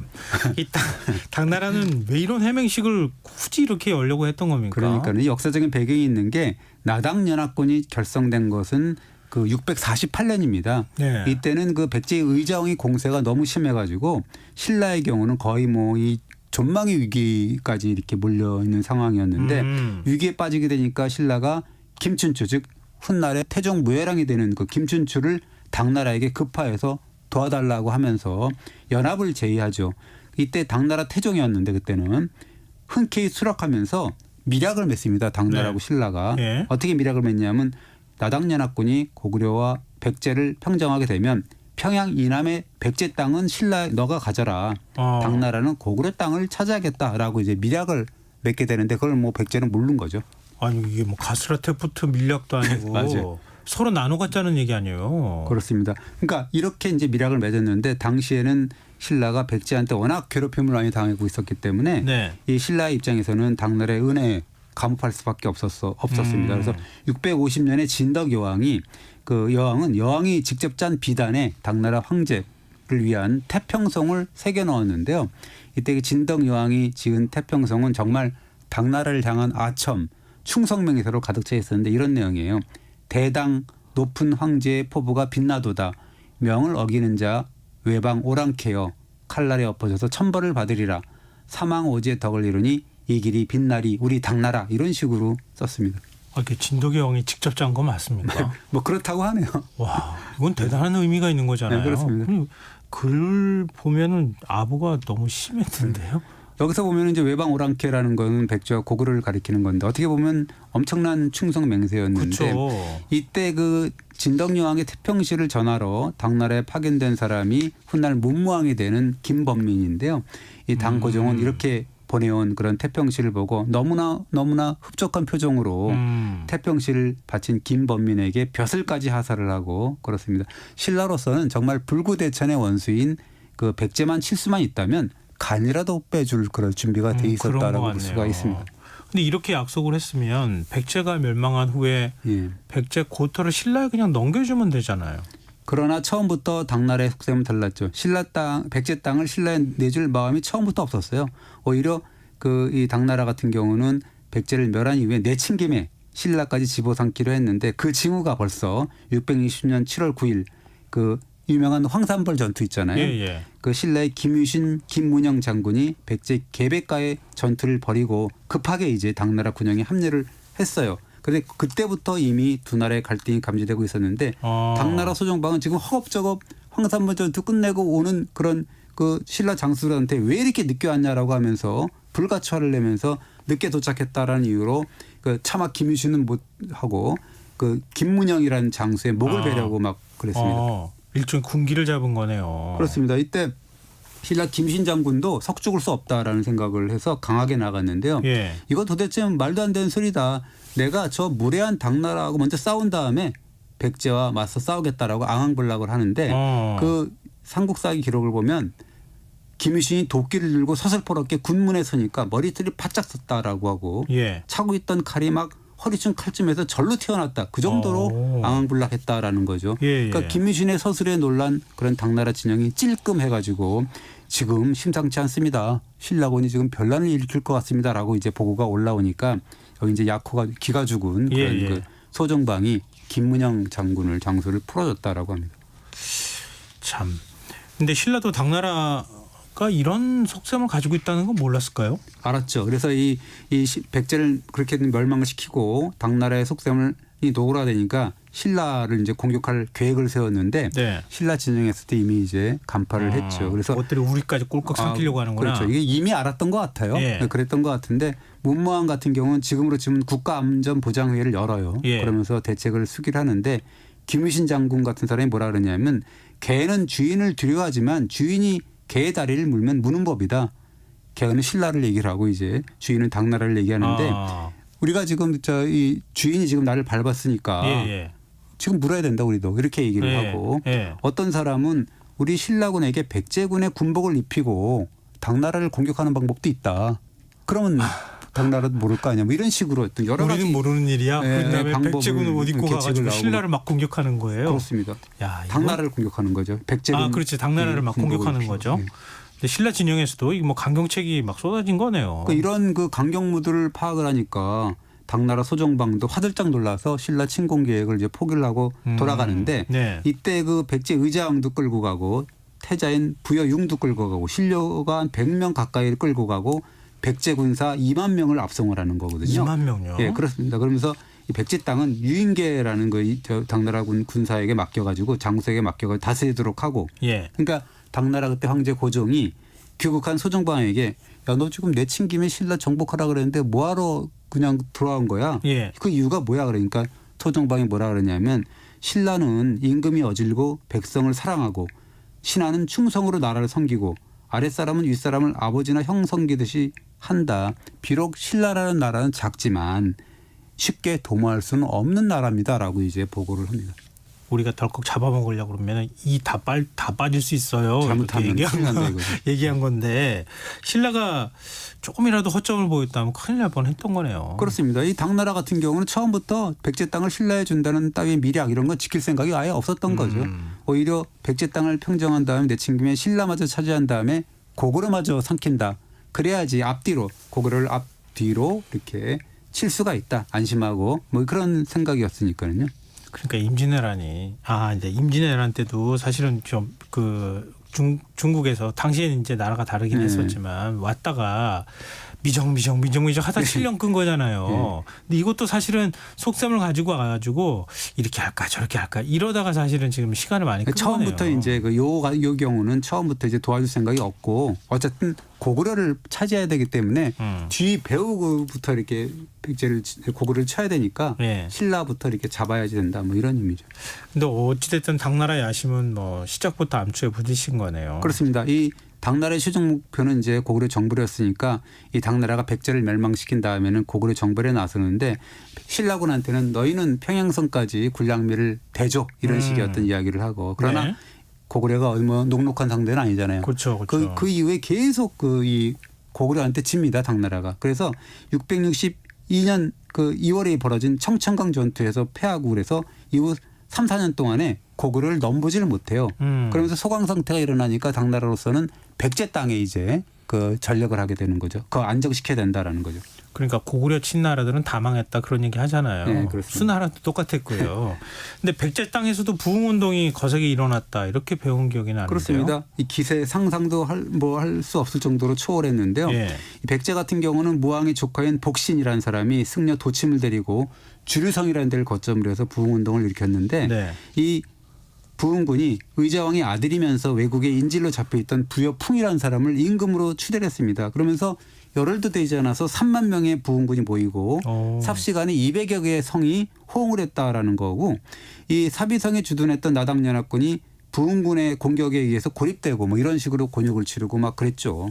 그럼 의자왕이 항복했다고 백제가 완전히 멸망한 건 아니었네요. 그렇습니다. 그래서 이 나당연합군으로서는 진퇴양난이었는데 662년 7월에 보면 그 정세를 보면 당나라군이 장악한 백제의 고토는 옹진선 정도 그러니까 공주 정도였다라는 이야기를 하니까 견디다 못한 당나라 고종이 야 니네 그 당나라군한테 주둔하고 있는 당나라군한테 야 도저히 안 되면 철군에서 좋아 뭐 이런 그 명을 내렸다가 철회하고 뭐 이런 식으로 갈팡질팡하고 그랬는데요. 신라군이 덕분에 그 뭐 보급로를 가로막고 있던 백제 부흥군을 격파하고 뭐 이런 바람에 가까스로 활로를 찾고 뭐 그랬는데 663년 6월에 부흥군 내부를 혼란에 빠뜨린 사건이 일어나죠. 예. 그러니까 부흥군을 이끌던 백제 풍왕이 부흥군을 실질적으로 이끌던 복신 장군을 살해해버린 겁니다. 복신이 먼저 풍왕을 도모하려고 했다가 예. 그걸 알아차리고 이제 풍왕이 복신을 신하를 죽여버리는 그런 상황이 벌어진 거죠. 그러니까 내부 쿠데타가 일어나려고 했는데 그걸 진압을 한 거예요. 그렇습니다. 친위 쿠데타로 이제 진압을 해버린 건데요. 여기서 이제 균열이 일어나고 이를 계기로 해서 이제 나당연합군이 극적으로 살아남게 되는 거죠. 그러면서 663년 8월 27일 날 정말로 이 국제전이 벌어지는데 예. 신라와 당나라가 한 편이 되고 백제 부흥군과 왜국이 또 한 편이 돼서 이제 건건일축의 국제전이 백강이라는 데서 이제 벌어집니다. 해전이 벌어지는데요. 일본에서도 신라 돕겠다고 왔던 거잖아요. 맞죠. 그래서 배 타고. 네, 그렇습니다. 나당연합군은 백제 부흥군과 왜국 연합군 전선 400척을 괴멸시켜요. 그렇게 괴멸시켜 갖고 이제 그러면서 4차례 전투를 하는데 모두 이겼다라는 게 각국의 사료에 다 이렇게 나오거든요. 굉장히 큰 전투였다. 그러네요. 그 7세기 어떤 동북아시아의 정세를 완전히 가르는 그런 전투가 벌어진 거죠. 국제전이 벌어진 거죠. 그러면서 완전히 지는 바람에 백제 부흥군의 풍왕은 고구려로 달아나고 그러면서 부흥군의 최대 거점인 주류성, 임준선이 함락이 되는데 이때가 663년 11월입니다. 그러면서 백제 부흥운동은 3년 3개월 만에 이제 그 막을 내린다. 공식적으로 이렇게 볼 수가 있습니다. 와, 그러니까 이거 연결하기는 좀 그럴 수 있겠지만 한반도에서 전쟁이 일어나면 다 국제전이었던 것 같아요. 맞아요. 그렇죠. 중국하고 일본까지 다 참전해가지고 말이죠. 근데 백제가 660년 의자왕 항복으로 멸망했다 이렇게 우리는 배우잖아요. 근데 실제로는 663년에 멸망한 거네요. 그렇죠. 그래서 그렇게 됐습니다. 그래서 이 백제 왕이 마지막 왕이 의자왕이 아니라 661년에서 663년까지 재위한 풍왕이라는 견해가 있는데요. 이 안정복의 동사 강목은 백제 32대 왕을 풍왕이라고 했어요. 의자왕이 아니고 그 다음에 이렇게 했는 그런 견해가 있는데요. 저도 사실은 이게 굳이 왜 의자왕을 그 마지막 왕이라고 하는지 그걸 좀 잘 모르겠는데 그건 앞으로 이제 학계에서도 논의를 활발하게 해야 되지 않을까라는 생각이 들죠. 그리고 여기서 중요한 차가점이 그런 백강 전투에서 이제 그 졌잖아요. 네. 그래서 그때 그 당나라 증원군의 이름으로 파견된 매우 중요한 백제 인물이 있는데 그 사람이 아까 얘기했던 취리산 해명에 참여했던 그런 아버지 의자왕과 함께 당나라로 끌려갔던 맏아들 부여융이죠. 근데 당나라가 왜 의자왕 맏아들을 데리고 갔을까요? 이게 원래 칠리선 해명 얘기하면서 당나라가 623년에 4월에 신라를 계림도독부라고 하고 문무왕에게 계림도독의 벼슬을 내렸다고 했지 않습니까? 네네. 그런데 당나라의 속셈은 포로로 잡아간 부여융을 귀국시킴으로써 노고라가 된 거죠. 원래 당나라가 항복한 의자왕과 왕자들을 모두 중국으로 압송한 이유는 완전히 그 이 백제의 의지를 꺾어버리는 거였어요. 그 왕자들 아예 그냥 없애버리는 거죠. 그래서 멸망한 백제 고토에 웅진도독부를 세우고 당나라 사람을 웅진도독으로 세워서 직접 통치한다. 뭐 그런 계획이었는데요. 그러니까 백제 왕족들의 씨는 백제 고토에서 씨를 말린다라는 그런 의지였죠. 네. 그러나 이 직접 통치 전략이 실패로 끝나죠. 이것이 백제 유민들을 더욱 자극해서 부흥운동에 더욱 불을 지피는 그런 역할을 했거든요. 그러니까 의자왕 맏아들을 데리고 가서 당나라가 반란을 못 일으키게 만들고 그 의자왕 맏아들을 통해 가지고 바지사장처럼 만들어서 그렇습니다. 자기네가 대리 통치하듯이 하겠다.